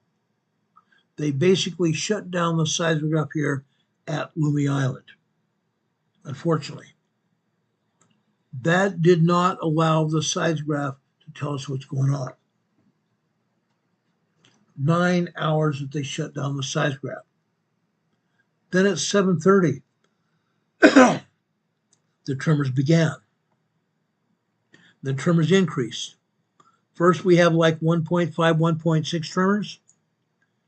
Then at 9:16 this morning, we have a 2.2 earthquake on the red line on the left. Then more tremors, a lot more tremors. At 12 noon on the black line down here, actually 1 p.m. on the black line down here near the bottom. More tremors and more tremors. Then at 1:03 p.m., all of a sudden we have a 2.0 earthquake. 2.0 earthquake. That earthquake sequence lasted a full minute. Interesting enough. Then at 1:07 p.m., we have a 2.9, 3.0 earthquake. Prior to that, we have a buildup of seismic energy. Tremors building up into minor earthquakes, 2.0 and larger. Then all of a sudden, a 2.9, 3.0 earthquake. And then tremors are actually not tremors, but minor earthquakes, 2.0, and going into tremors after that. Then about a minute and a half later, another 2.4 earthquake with tremors and tremors up leading up to the 2.2 and after that as well. Look at all these tremors all over the place. Incredible, huh? Absolutely. Loomy Island, Washington. Puget Sound, Washington. That's not all, folks. There's more. There's more. Let's talk about Olga Island. Actually, I think I showed you Olga Island. Let's go over to Orcas Island. Orcas Island, look at this. Look at all these tremors and earthquakes here. This is near Friday Harbor. Friday Harbor is where 4 weeks ago we had a 5.0 earthquake. Look what's going on here. Tremors caused by magma here. Look at those thicker lines. Thicker lines indicative of more magma. The thinner lines indicative of less magma. It's called magma pulse signals. The magma going in the underground channels here, headed to the volcanoes here. That's why we're having these. That magma is causing tremors out here. We have one earthquake here just after 8:30 p.m. 8:37 p.m. last night, we had a 2.4 earthquake. 2.4 earthquake. Before that, at approximately 8:18 p.m. last night, a 2.7 earthquake on the black line on the right. 8:18 p.m. last night. 2.7, 2.8 earthquake. Then again, after 9 p.m. last night, they pretty much shut down the seismograph again. And they did not activate it until nearly 8 a.m. this morning. About 7:08 a.m. this morning, they turned it back on. So again, nearly 8 hours without reporting any detail. They shut down the seismograph. shut it down. What a bunch of clowns this is. These seismographs are run by the Pacific Northwest Seismic Network on behalf of the USGS. What happens after 8 a.m.? We immediately get a bunch of tremors, don't we? A lot of tremors. A lot of tremors. Then at about 12:07 p.m. this afternoon, 2.93 points earthquake. A minute and a half later, 2.7, 2.8 earthquake. More tremors. Then we go to 12:13 p.m., a 2.4 earthquake. Then we don't see any more earthquakes until approximately 2:14 p.m. 2:14 p.m. we have a 2.0 earthquake and a bunch of other tremors in between. A couple minutes later, we have a bunch more tremors. Then we drop down here to 12:30 on the blue line. 12:37, we have a 2.5 earthquake. 2.5 earthquake. Why are they not reporting this over at Friday Harbor or anywhere else? Why are they not? Because they're too damn stupid. They're not reporting anything. Richard Smith says this should be called the seismic circus, pretty much. The seismic circus. It's stupid. This is stupid. Now, as I report this information, I'm also going to report seismic information at the volcanoes now. Before we get to that, let me show you what the Pacific Northwest Seismic Network says on their tremor map. Nothing. Nothing on this tremor map at all. Nothing. Over the last 24 hours, nothing. Yet I just got through showing you all kinds of tremors up here in northern Washington. Why are they not showing? Why are those? And I'm sure there are earthquakes all over Washington and all over Oregon. Why are those not being shown? Why? Because they're too darn lazy. They don't want anybody knowing what's going on. The tremors and earthquakes did occur. The magma is going into the volcanoes, headed to the volcanoes, going into the volcanoes. I'm going to show you that right now. Why are they not reporting this information? This is ludicrous. This is ludicrous. Let's first talk about Mount Rainier. Let's talk about Mount Rainier. Let's go over to Camp Sherman on Mount Rainier. Camp Sherman is over on the north side of Mount Rainier. Let's look at this. This is serious, guys. This is real serious. Let me first reduce the size of this side map so you can see what I'm talking about. Okay? Camp Sherman here.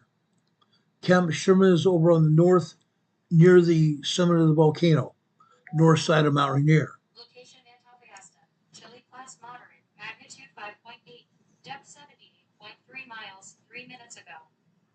Folks, northern Chile, Antofagasta, Chile, a 5.8 very large earthquake, just about 15 minutes ago.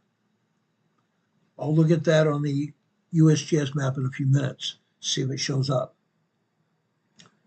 Here at Camp Sherman, doesn't show much but a couple of earthquakes. A couple of earthquakes here. But what is this great, big, huge red object here? This is a magma churn signal.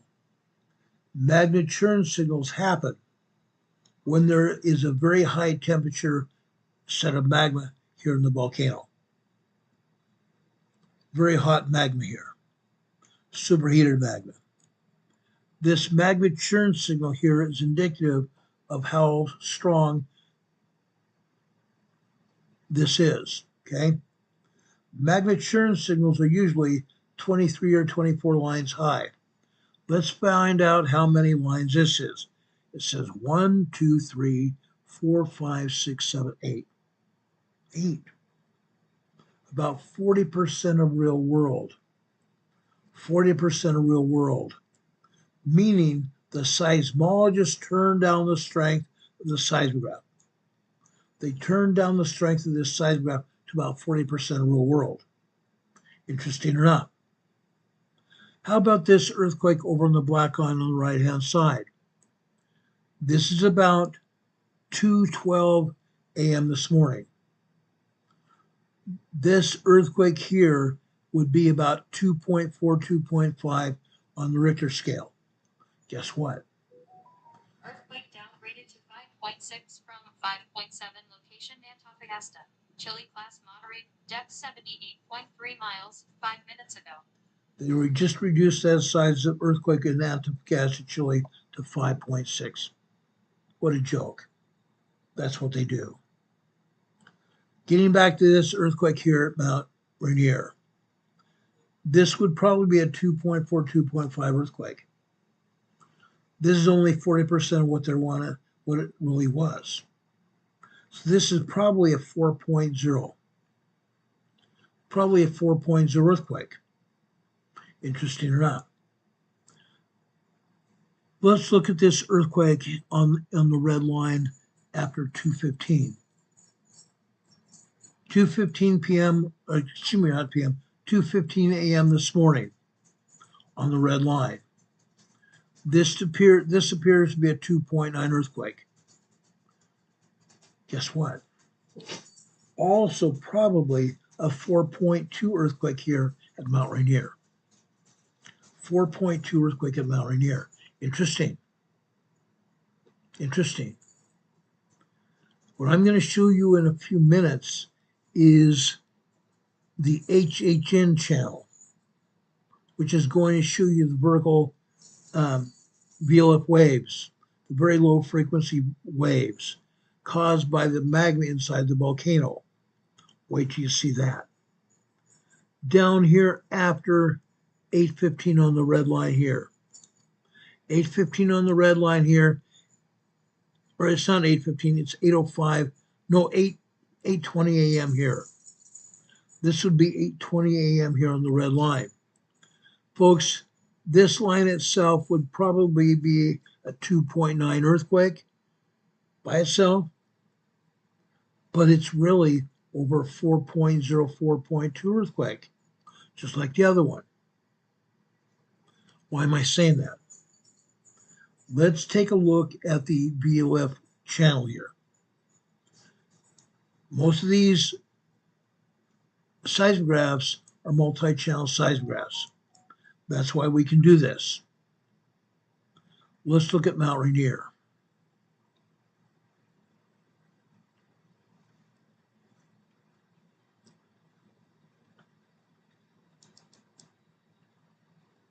Look at this, guys. More earthquakes here. This is not the VLF1. The next seismogram should be the VLF seismograph. Okay? Look at this. We're showing tremors here. Not much of anything else. This is Camp Muir on the south side of Mount Rainier. We're showing one earthquake. Probably the same earthquake that the seismograph showed at Camp Sherman.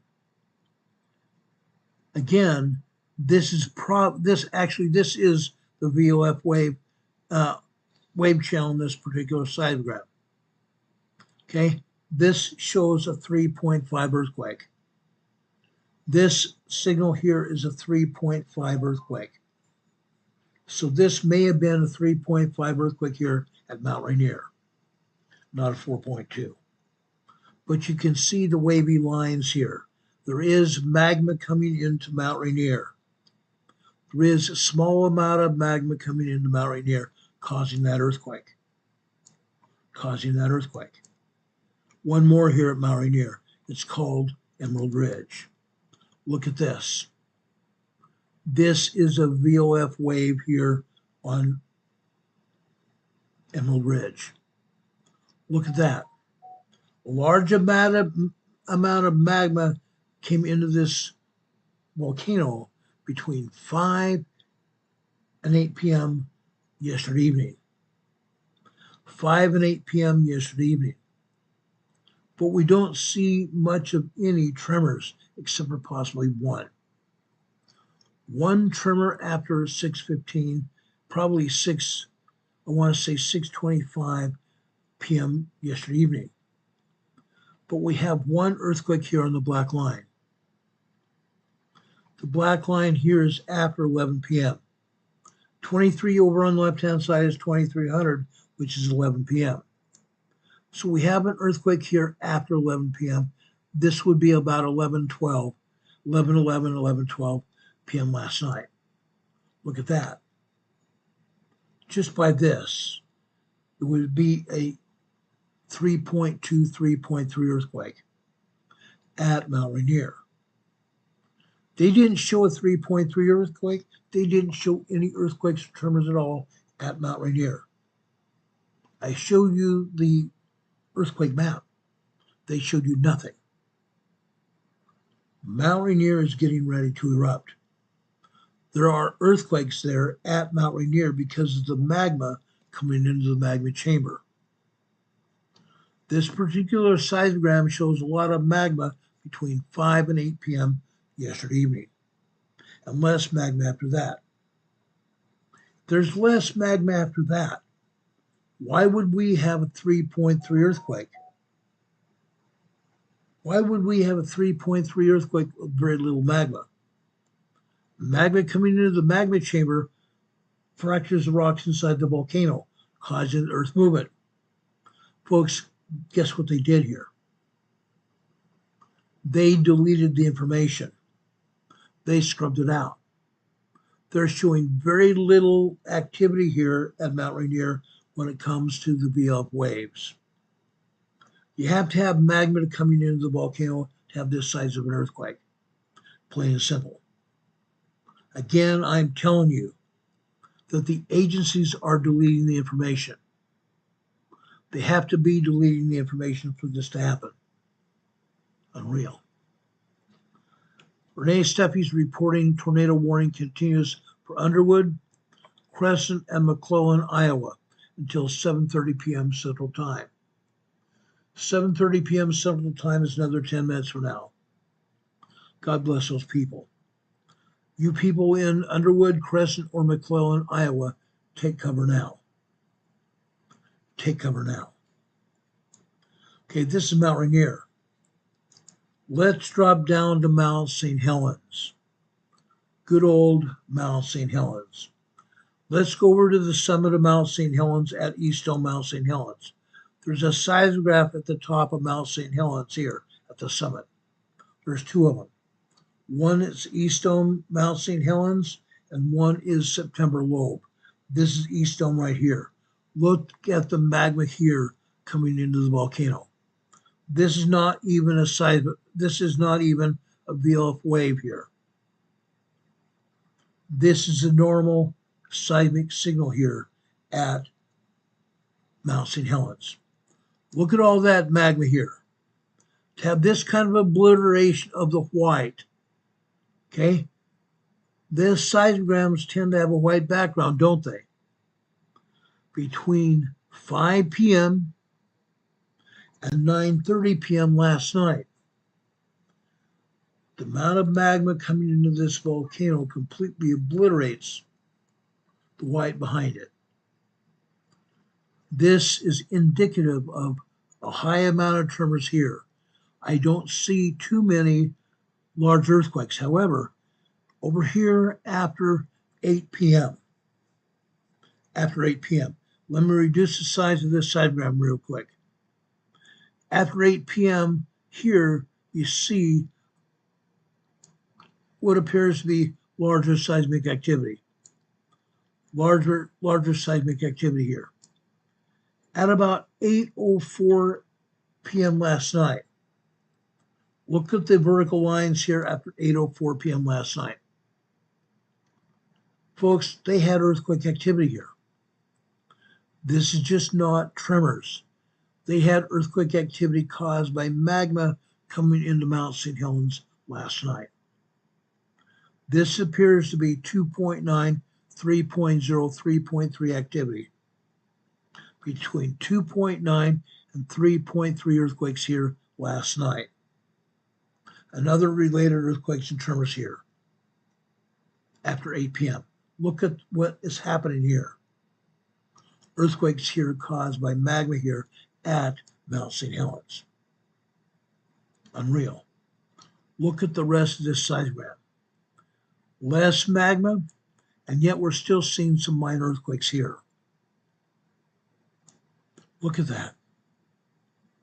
Look at this afternoon after 2:15 at the bottom red line there. Not the bottom, but the second to the last red line here at the bottom left. 2.8, 2.9 earthquake. 2.8, 2.9 earthquake just about 3 minutes after 2 this afternoon. Mount St. Helens Pacific time. Unreal, huh? Totally unreal. Let's look at another seismogram here about St. Helens. Let me show you Sugar Bowl. Sugar Bowl is on the north side of Mount St. Helens here. Look what we're seeing here. Look at these tremors and earthquakes here. Yes, we have a good sized earthquake after at 6:15. 18 over on the left hand side is 6 o'clock p.m. Pacific time last night. Over here on the right side, upper right side here, this would be 6:14 p.m. This would be indicative of a 3.03.3 earthquake. We can't quite see the top of it because it would have happened last night. We don't have yesterday's seismogram. But we can see what's going on here. 3.03.3 earthquake here at Mount St. Helens yesterday evening, as well as other tremors and minor earthquakes here. At 7:15, actually, let me look at the time here, 7:07 p.m. last night on the red line. This would be a 2.5 earthquake. You see a diamond shape out to the right, that triangle shape. That is the secondary wave of the earthquake. This is consistent with a 2.5, 2.7 earthquake. The secondary wave lasted maybe 10 or 15 seconds. So this would be at least a 2.5, 2.7 earthquake. More tremors. After midnight last night, approximately 12:07 p.m. last night on this blue line. Okay, this would be a 2.0 earthquake. Off to the right is a secondary quake, secondary wave. Folks, what we show here on a vertical wave, on the primary wave, would be about a 2.0 earthquake. But the secondary wave lasted about 40 seconds. Location, New Brick region, PNG class, flight, magnitude 4.8, 27 minutes ago. Papua New Guinea, a 4.8 earthquake 15 minutes ago. Okay, we have a 2.0 earthquake here. However, a secondary wave would say that this is probably a 2.5, 2.8 earthquake. Minor earthquake, but a large earthquake than showing here. Let's drop down here to the bottom of the seismogram. At the bottom red line, that would be 3 p.m. on the left-hand side. All we're showing here are tremors here. All we're seeing is tremors here at Mount St. Helens, Sugar Bowl. Let's pull up the next seismogram here at Mount St. Helens. I'm going now to Mount St. Helens September lobe. This is the main channel for September lobe. They're showing tremors for the most part. Over on the bottom right-hand side on the blue line. Over here, this would be 7:18, or not 7:18, I'm sorry, 8:17 a.m. this morning. About a 3.0 earthquake. 3.0 earthquake here on the blue line at 8:17 this morning. Okay? Tremors after that. until we get down here to 2:15 this afternoon. 2:18 this afternoon. A 3.3 earthquake here on the red line. Earthquake downgraded to 5.6 from 5.7 location Antofagasta. Chile class moderate depth 80.2 miles 20 minutes ago. 5.6 from 5.7 over Antofagasta, Chile again. We'll look at that in a few minutes. Folks, this earthquake happened after 2:18 p.m. this afternoon. 3.3, 3.4 earthquake. 3.3, 3.4 earthquake here at Mount St. Helens. And yet, USBS and the Pacific Northwest Seismic Network would have us to believe that nothing's happening because they didn't post any earthquakes on the USGS map. Nothing's going on. 3.3, maybe even upwards of a 3.5 earthquake at Mount St. Helens. Let's look at the seismogram from September lobe now. That's going to tell us a different story. Look at that. Look at all this activity at Mount St. Helens. Last night at the top left-hand side being 5 o'clock. Look at that.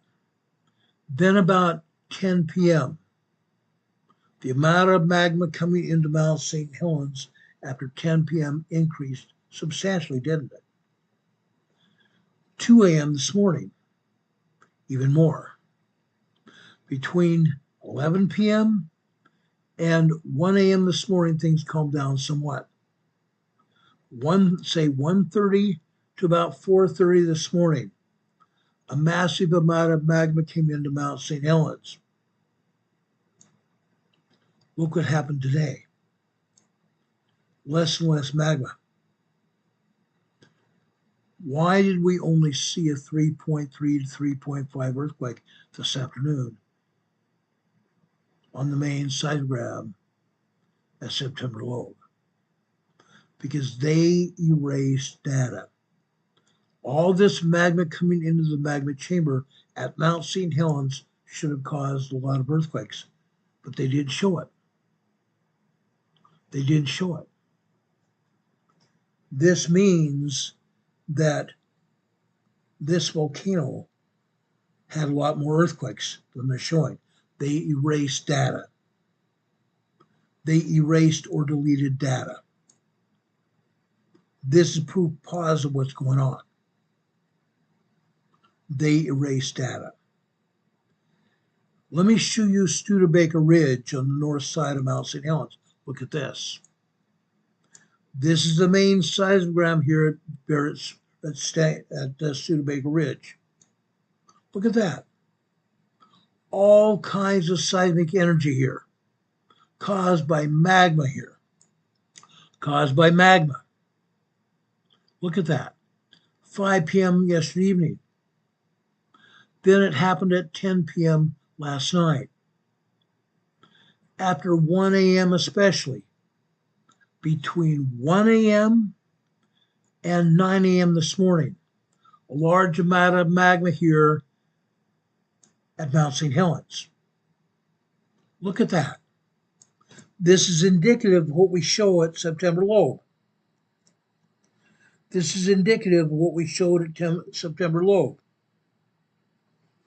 Okay? They don't want to see it. They don't want to see it. Heaven forbid they tell us what's actually going on. You folks that live over here near Mount St. Helens, you felt this happen. You had to have felt this happen. 3.0 earthquakes all over the place here at Mount St. Helens. I'm sure of it. I'm dead sure of this. Richard Smith said that earthquake at the Papua New Guinea location was a 5 point, started out as a 5.2. Again, they are deleting information here. Renee Sevi saying tornado warnings continue to Oakland, Avoca, Underwood, Iowa until 8 p.m. tonight. 8 p.m. Central Time tonight, which is about another half hour from now. Another half hour from now. You have tornado warnings if you're in those areas. If anyone here is in those areas, take cover now. Take your radios, take your telephones down into your safe place and take cover now. Okay? Renee Sevi says hail updated to baseball size hail. That's huge. 3 to 3.5 inch hail in those areas in Iowa. Unreal. But folks, this is what's happening at Mount St. Helens. Incredible, isn't it? It really is. Let's go over to Mount Hood. Wait till you see what I have to show you at Mount Hood. Let's look at Timberline, Government Camp, Mount Hood. Look what we're seeing here. Last night at 5 p.m. The red line here is 5:15. So you see an increase in magma here. A small increase in magma, and then it fades out. On the next red line after 6 p.m.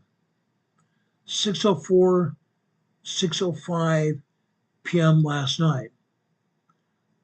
We see some tremors, some 1.7, 1.8 tremors. Then we see at least a 2.0 earthquake caused by magma. The red line increases size. Magma coming into the volcanic chamber caused those earthquakes. That's what happened there. Then the seismic and the magma signals slow down, mean less and less magma here. Then at approximately 23:30 hours on the blue line, you see an increase in the size on the blue line. Increased magma here. Then we come across to about 11:03 last night. We have a 3.2 earthquake. 3.2 earthquake here at Mount Hood. We see an increase in the amount of magma, don't we? That's what caused that earthquake. Rock fracturing inside of Mount Hood caused that 3.0, 3.3 earthquake. After that, you see some minor earthquakes here on the red line after midnight. The red line showing 00 hours is actually 12:15. We come over here, this longer red line here after that, okay? This would be 12:24 p.m. here. 12:20, and not p.m., I'm sorry, 12:24 a.m. here. This would be a 2.8, 2.9 earthquake caused by magma coming into the magma chamber, fractioned rock in this volcano, Mount Hood. Look at these other lines here. Most of this is showing magma coming into the magma chamber here at Mount Hood. You also see a lot of tremors here, a ton of tremors. These vertical lines here on each of these time elements. Each time element here is 20 minutes long. For example, 3 a.m. in the morning, 03 over on the left-hand side. You see these horizontal lines here, and they're thicker, but there's a lot of seismic activity happening. Tremors. Most all of this is tremor activity.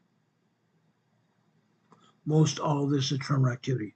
But there's an increase in magma coming into this magma chamber here at Mount Hood. You can tell what happened. Rock fracturing inside of Mount Hood. Okay? We haven't seen this for a while. We haven't seen this kind of activity for a while, but it's happening here at Mount Hood. Then we go over to Hood Meadows, just to the south of Mount Hood. This is completely different. Less magma here, but we had an earthquake here. We had an earthquake.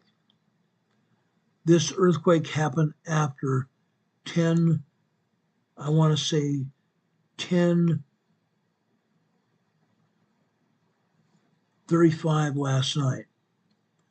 10:35 p.m. last night. This appears to be a 2.8, 2.9 earthquake. 2.8, 2.9 earthquake here at Mount Hood. Hood Meadows to the south of the volcano. You see tremors here for the most part. But the earthquake that happened before that, 2.8, 2.9, might have been a 2.2, 2.3. It's happening. This area around Mount Hood is moving. That's moving in a pretty good way. Magma is coming into this volcano. Nobody can say otherwise. They don't have to report it on the USGS map, but they should. Because when we go look at the data is what really counts. This seismic energy didn't come out of nowhere. It happened. It happened. Let's look at the north side of Mount Hood at Barrett Spur. That seismogram at Government Camp is such like this. Up here on the north side of Mount Hood, we have a lot of activity here at Barrett Spur. Look at that. A lot of magma for this to happen. This is all tremor activity. This is all tremor activity at Barrett Spur. These volcanoes are getting activity. For the USGS not to say anything about it on the earthquake map is stupid. Stupid. They could have at least shown one or two minor tremors or even microquakes, but they didn't do it. We're showing it here. We have friends here. We have friends here. My friends John and Laura don't live here at Mount Hood, but they live south and west. An eruption here would have dire consequences for anybody living anywhere near this.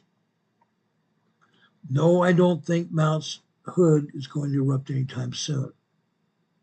But we're seeing a lot of activity here. We're seeing a lot of activity here. What am I advising here, people?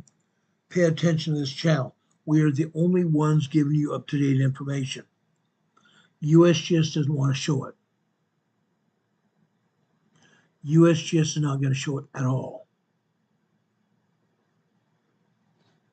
Linda Covington is saying that it's the anniversary of the Virginia Tech University shootings. Say a prayer for those people and their families. Unreal. Demon Catman is telling us that the Yellowstone vents are building up pressure, but it's venting. All the tremors happening at Yellowstone volcano are all tremors, nothing but. Yes, occasionally we have 2.0, 2.3 earthquakes at Yellowstone volcano. It's venting energy. It's venting energy. You have to look at the geysers, guys. You have to look at the geysers. Yes, there's magma down beneath the volcano. There is definitely magma down inside the volcano. But it doesn't mean it's going to erupt anytime soon. There have to be large earthquakes for that to happen. There have to be large earthquakes for that to happen. And that's not happening. It's not happening, guys. Does anybody have any questions about what's happening over there in the Pacific Northwest? Demon Catman says, as long as the geysers keep going, we're okay. You're right. You're absolutely right, Dean. As long as those geysers keep going, There are vents all over the caldera. There's actually 3 calderas there at Yellowstone. They're all venting. They're all venting. Some are venting steam, others are boiling water, groundwater at the volcano. As long as we have that, we know the energy is being released for the time being. Yes, I have people all the time writing me emails, sending me letters, sending me messages, or even calling me on the phone, leaving messages when I don't answer. I don't purposely not answer the phone. Sometimes I'm so busy I don't answer, and later I find that you guys left messages. There is nothing to worry about right now at Yellowstone. Nothing. It's venting. As long as the geysers keep going, as long as the mud pots keep boiling, it's okay. When we see larger earthquakes, then we need to send up and take notice. That's what's happening. That's what's happening. Now, Demon Catman and several others of our mods here have put up information about us all night long. I greatly appreciate that. Again, I have not put up the information about our email or our address here on the scroll that we've normally had here. I'm going to do that probably tonight or in the morning. Our address here is 504 Bethel Road, Bethel Road, 504 Bethel Road, number 401, box 401. Morganton, Morganton, North Carolina. The zip code here is 28655. We appreciate any cards and letters that you guys send us. And you can put a check or money order right in the middle of that letter. Wrap it in the letter so nobody sees what it is. You see this happen all the time. We just got 2 cards without any donations, and that's fine. 2 Easter cards. Carol and I loved it, especially Carol. Carol loves your cards and letters. We love hearing from you, knowing that you're 1, okay, and 2, that you're working on preparing yourselves and your families. That thrills us. Brothers and sisters, that thrills us here, knowing that you're okay and you're preparing for what might happen. That's wonderful. We appreciate those Easter cards greatly. Those are there in our dining room so anybody that comes in our home sees it. We'd love that. We'd love that. Folks, you can send us donations through our mail. Right below this video here that you're seeing, in the top of our program description. You can join here as members, just like Heidi Petrick gave 5 memberships to other people here on the channel. We appreciate that greatly. You can join as members yourselves for as little as $1.99 a month as members of this channel. Occasionally, we do have members-only visits here on the channel. Members get information, and we talk about various things, including on where we want this channel to go. Now, besides that, right below this video today, in the top of the program description, we have 2 PayPal locations where you can send us donations to PayPal and 1 Venmo location as well. We appreciate any and all donations you send us. My cousin Donna and her husband Gregory have sent us donations over on PayPal recently. We appreciate that greatly. We really do. That means a lot to us. It takes money to keep this program on the air. We pay over $250, $253 a month for bandwidth just to be able to broadcast with. We've gotten a new computer here. We have software here. It takes money for software. We have an anti-malware bill that's coming up next week that I need to pay. It's about $40. Fortunately for you guys donated last month to our super chats. I hopefully am going to be getting some money from Google, YouTube, as a result of your super chats last month. We appreciate that so much. We appreciate your donations to PayPal.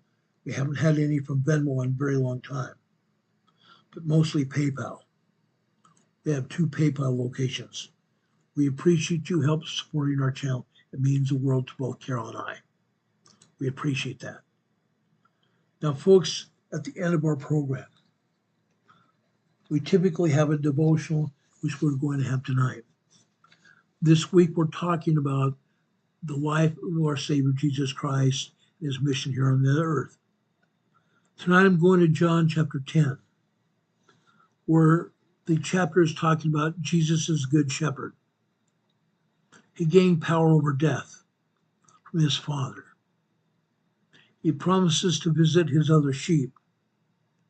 He proclaims, I am the Son of God. Verily, verily, I say unto you, he that entereth not by the door into the sheepfold, but climbeth up some other way, the same is a thief and a robber. But he that entereth in by the door is a shepherd of the sheep. To him the porter openeth, and the sheep hear his voice. And he calleth his own sheep by name, and leadeth them out. And when he put forth his own sheep, he goeth before them, and the sheep follow the shepherd. And the sheep follow him, for they know his voice. And a stranger will not follow, but will flee from him, for they know not the voice of strangers. This parable spake Jesus unto them, but they understood not. They understood not what things they were which he spake unto them. Then said Jesus unto them again, Verily, verily, I say unto you, I am the door of the sheep. And all that ever came before me are thieves and robbers. But the sheep did not hear them. I am the door. By me, if any man enter in, he shall be saved, and shall go in and out, and find pasture. The thief cometh not, but for to steal and kill, and to destroy. I am come that they might have life, that they might have a more abundantly. They might have it more abundantly. I am the good shepherd, and the good shepherd giveth life for the sheep. But he that is a hireling, and not the shepherd, whose own sheep are not, the wolf cometh, and leaveth the sheep, and fleeth, and the wolf catches them, and scattereth the sheep. The hireling fleeth, because he is a hireling, and careth not for the sheep. I am the good shepherd, and know my sheep. I am known of mine. As the Father knoweth me, even so know I the Father, and I lay down my life for the sheep. In chapter 10, verse 16, remember this is an important one. Another sheep I have, which are not of this fold. Them also must I bring, and they shall hear my voice, and there shall be one fold and one shepherd. Jesus Christ had other sheep on other continents when he was alive. After his death, he went and visited those other sheep. We talked about those other sheep last year in our Sunday school class. Verse 17. Therefore doth my Father love me, because I lay down my life, that I might take it again. No man taketh it from me, but I lay it down of myself. I have power to lay it down. I have power to take it up again. This commandment have I received of my Father. There was a division, therefore, among the Jews for these sayings. And many of them said, He hath a devil, and is mad. Why hear ye him? Others said, These are not the words of him that hath a devil. Can a devil open the eyes of the blind? And was at Jerusalem the feast of dedication. It was winter. And Jesus walked into the temple in Solomon's porch. Then came the Jews around about him, and said unto him, How long doest thou make us to doubt? If thou be Christ, tell us plainly. Jesus answered them, I told you, and ye believe not. The works that I do in my Father's name, they bear witness of me. But ye believe not, because ye are not of my sheep, as I said unto you. My sheep hear my voice, and I know them, and they follow me. And I give unto them eternal life, and they shall never perish. Neither shall any man pluck them out of my hand. My Father which gave them me is greater than all, and no man is able to pluck them out of my Father's hand. I and my Father are one, meaning love and purpose.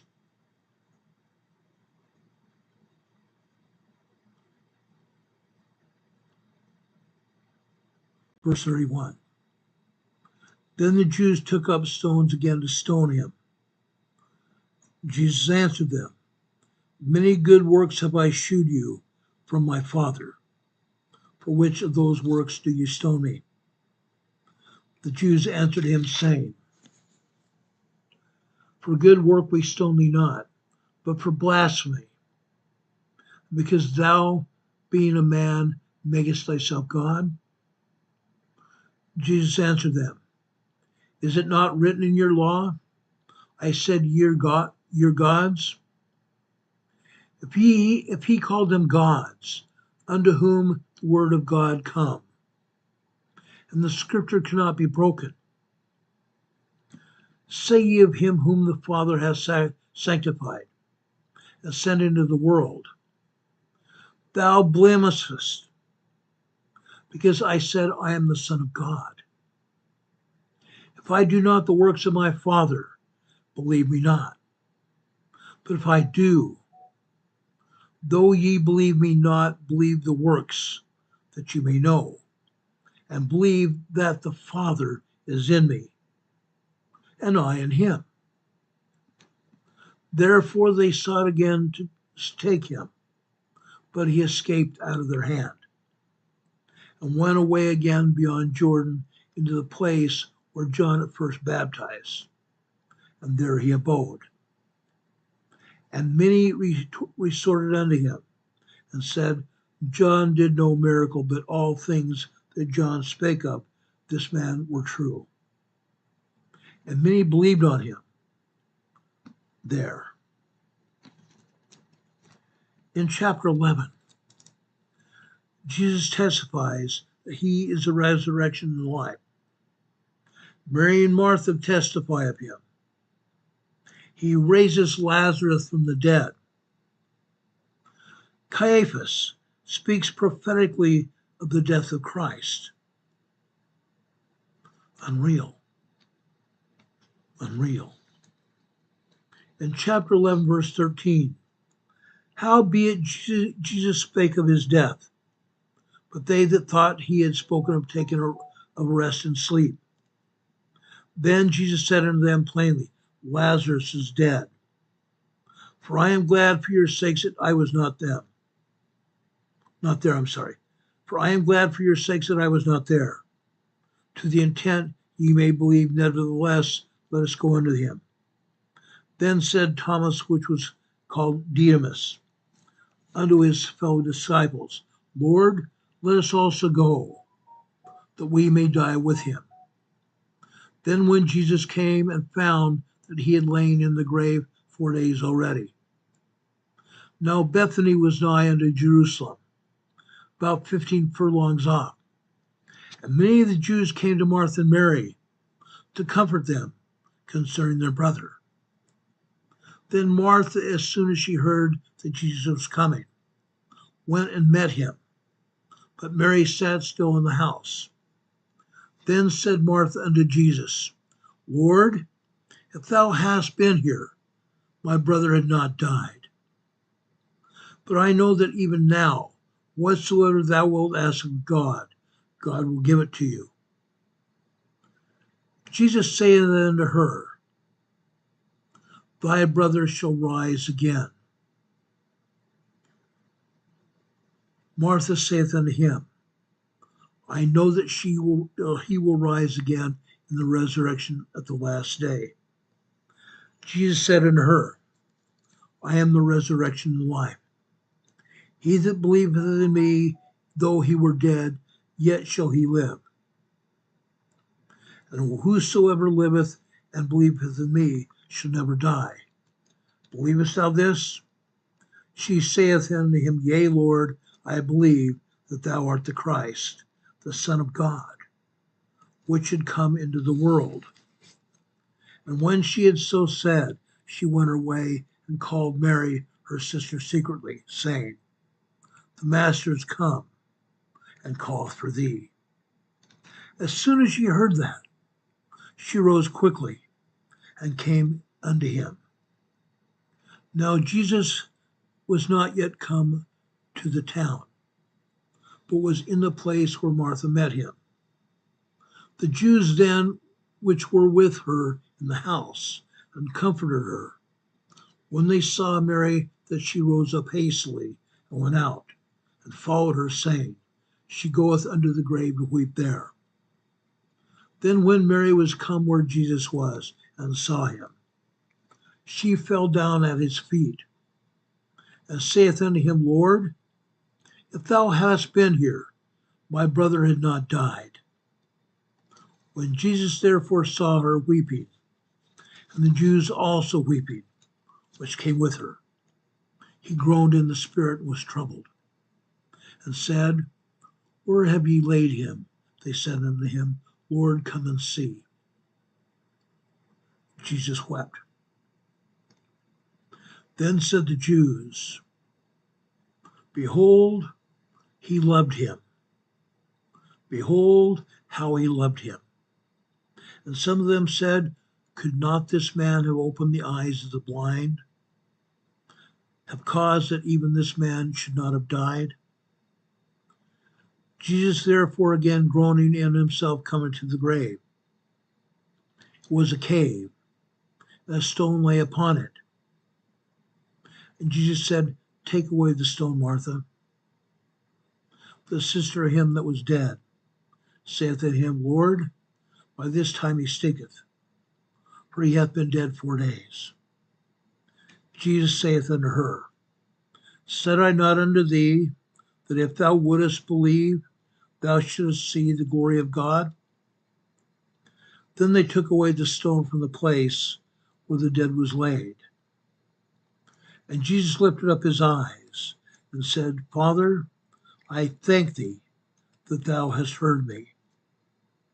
And I knew that thou hearest me always.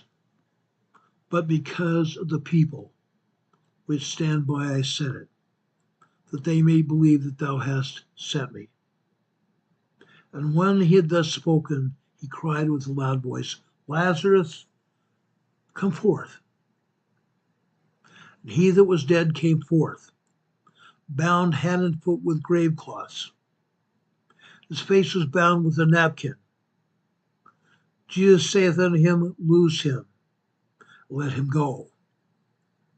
Then many of the Jews which came to Mary had seen the things which Jesus did, and believed on him. But some of them went their ways to the Pharisees, and told them the things Jesus had done. Then gathered the chief priests the Pharisees a council and said, "What do we do? For this man doeth many miracles. If we let him this alone, all men will believe on him. And the Romans shall come and take away both our place and nation." And one of them, named Caiaphas, being the high priest that same year, said unto them, "Ye know nothing at all, nor consider that it is expedient for us that one man should die for the people, and that the whole nation perish not. And this spake he not of himself, but being high priest that year, he prophesied that Jesus should die for the nation, and not for that nation only, but that also he should gather together in one of the children of God that were scattered abroad. Then from that day forth they took counsel together to put him to death.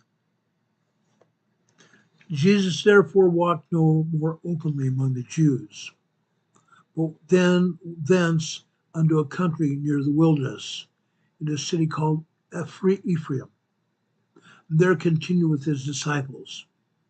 And the Jews' Passover was nigh at hand, and many went out of the country up to Jerusalem before the Passover to purify themselves. Then sought they for Jesus, and spake among themselves as they stood in the temple, "What think ye, that he will not come to the feast?"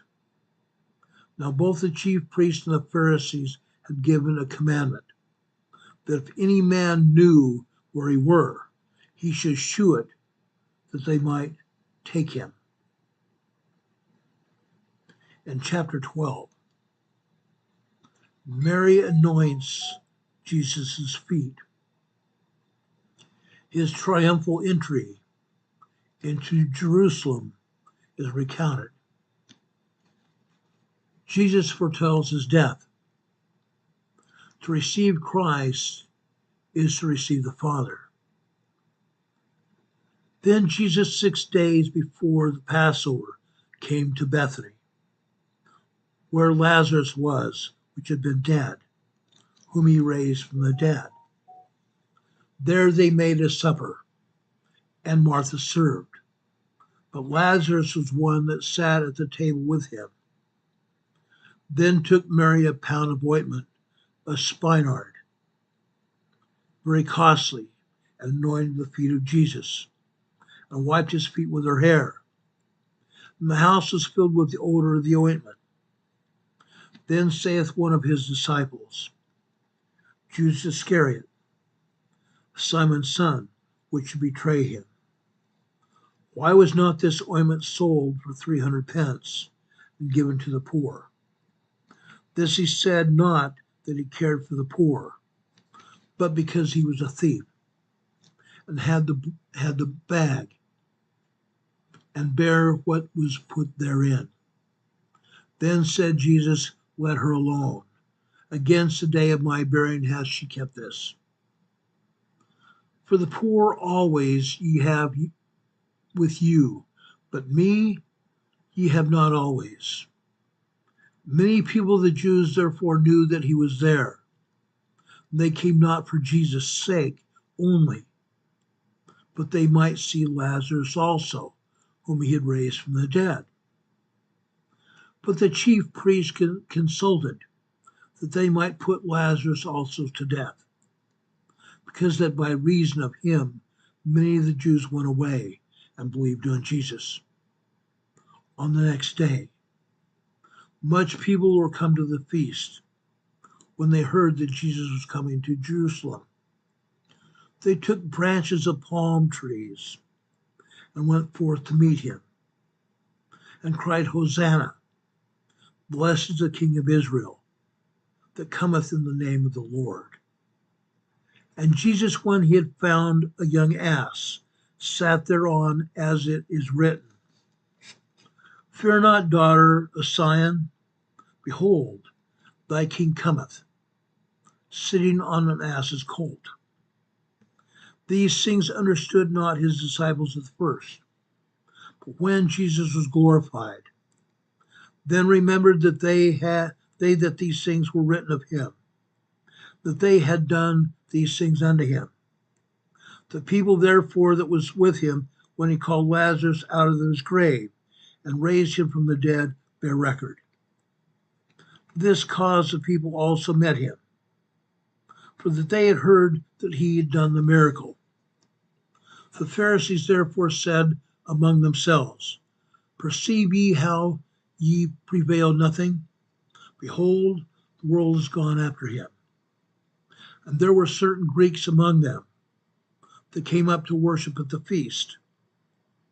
The same came therefore to Philip, which was of Bethesda of Galilee, and desired him, saying, Sir, we would see Jesus. And Philip cometh and telleth Andrew, and again Andrew and Philip told Jesus. And Jesus answered them, saying, The hour is come, that the Son of Man should be glorified. Verily, verily, I say unto you, except a corn of wheat fall into the ground and die, it abideth alone. But if it die, it bringeth forth much fruit. He that loveth his life shall lose it. He that hateth his life in this world should keep it unto eternal life, life eternal. If any man serve me, let him follow me. And where I am, there shall also my servant be. If any man serve me, him will my Father honor. Now is my soul troubled. And what shall I say? Father, save me from this hour.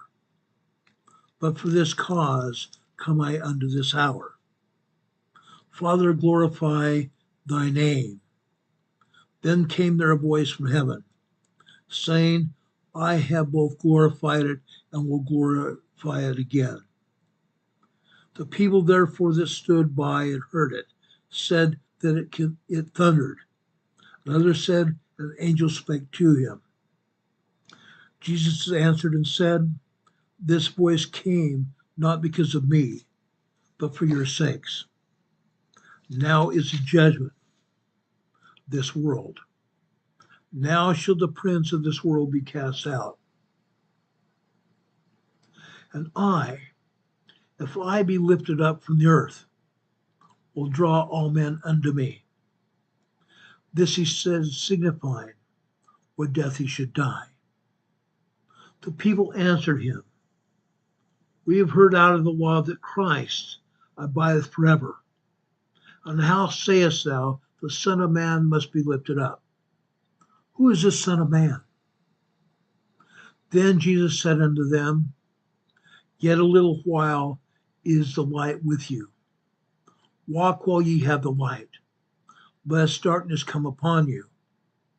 For he that walketh in darkness knoweth not whither he goeth. While ye have light, believe in the light, that ye may have the children of light. These things spake Jesus and departed, and did hide himself among them. But though he had done so many miracles before them, yet they believed not on him. That the saying of Isaiah, the prophet, might be fulfilled, which he spake, Lord, who hath believed our report? And whom hath this arm of the Lord been revealed? Therefore they could not believe, because Isaiah said again, He hath blinded their eyes, and they hardened their heart. They should not see their eyes, nor understand with their heart, and be converted, and I should heal them. These things saith Isaiah, when he saw his glory, and spake of him. Nevertheless, among the chief rulers, also many believed on him. But because of the Pharisees, they did not confess him, lest they should be put out of the synagogue. for they love the praise of men more than the power of God. Jesus cried and said, He that believeth on me, believeth not on me, but on him that sent me. He that seeth me, seeth him that sent me. I am come a light into the world, that whoso believeth on me should not abide in darkness. And if any man hear my words and believe not, I judge him not, for I came not to judge the world, but to save the world. He that rejected me and received not my words hath one that judged him. And the word that I have spoken, the same shall judge him in the last day.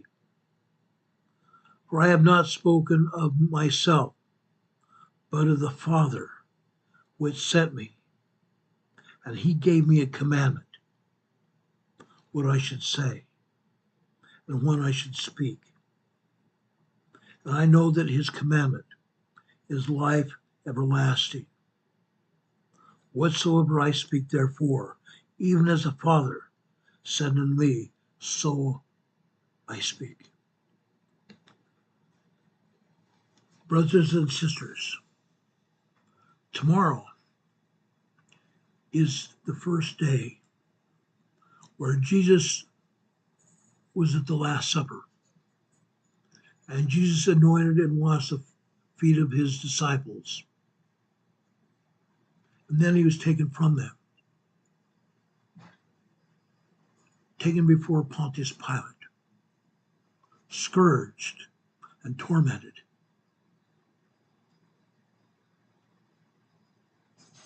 And then Pontius Pilate spoke to the Jews with Barabbas on the other side and told the Jews, who do you want to crucify? And they said, him, Jesus. And Pontius Pilate went and washed his hands, saying, I have no fault with this man. Now the sins of this man's death shall be upon you. And he walked away. Tomorrow night we'll talk about that. As tomorrow night, he will die. He will be resurrected on the third day.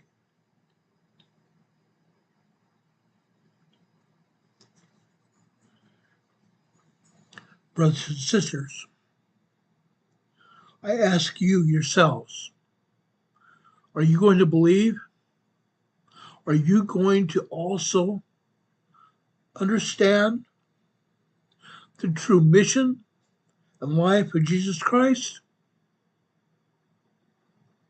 and walk the path that Jesus walked? Lift yourselves up to Jesus Christ and have eternal life with our Savior? Now is the time to know. Now is the time to make sure that you understand who the Savior of the world really is. Are you going to raise up yourself and make sure you follow Jesus Christ this day and for the rest of your lives? Now is the time to know. Now is the time to know. Christ laid down his life for his friends, all of us. Christ laid down his life for all of us, that we might have eternal life with our Heavenly Father and Jesus Christ in his kingdom. Brothers and sisters, I testify that this is true. I don't read the scriptures for nothing. I read the scriptures for all of us, all of you. Please make the scriptures as part of your life. Please make the scriptures as part of your life. Let's go forward from now on. Let's go forward from now on. Be members of his kingdom. I know the gospel of Jesus Christ is true. I know that for a fact. Just as I'm sitting here before you tonight, I know that for a fact. May God be with you. May God bless you with all the blessings you stand in need of. May God heal you and bring you forth. Let us work for our own lives this Easter season.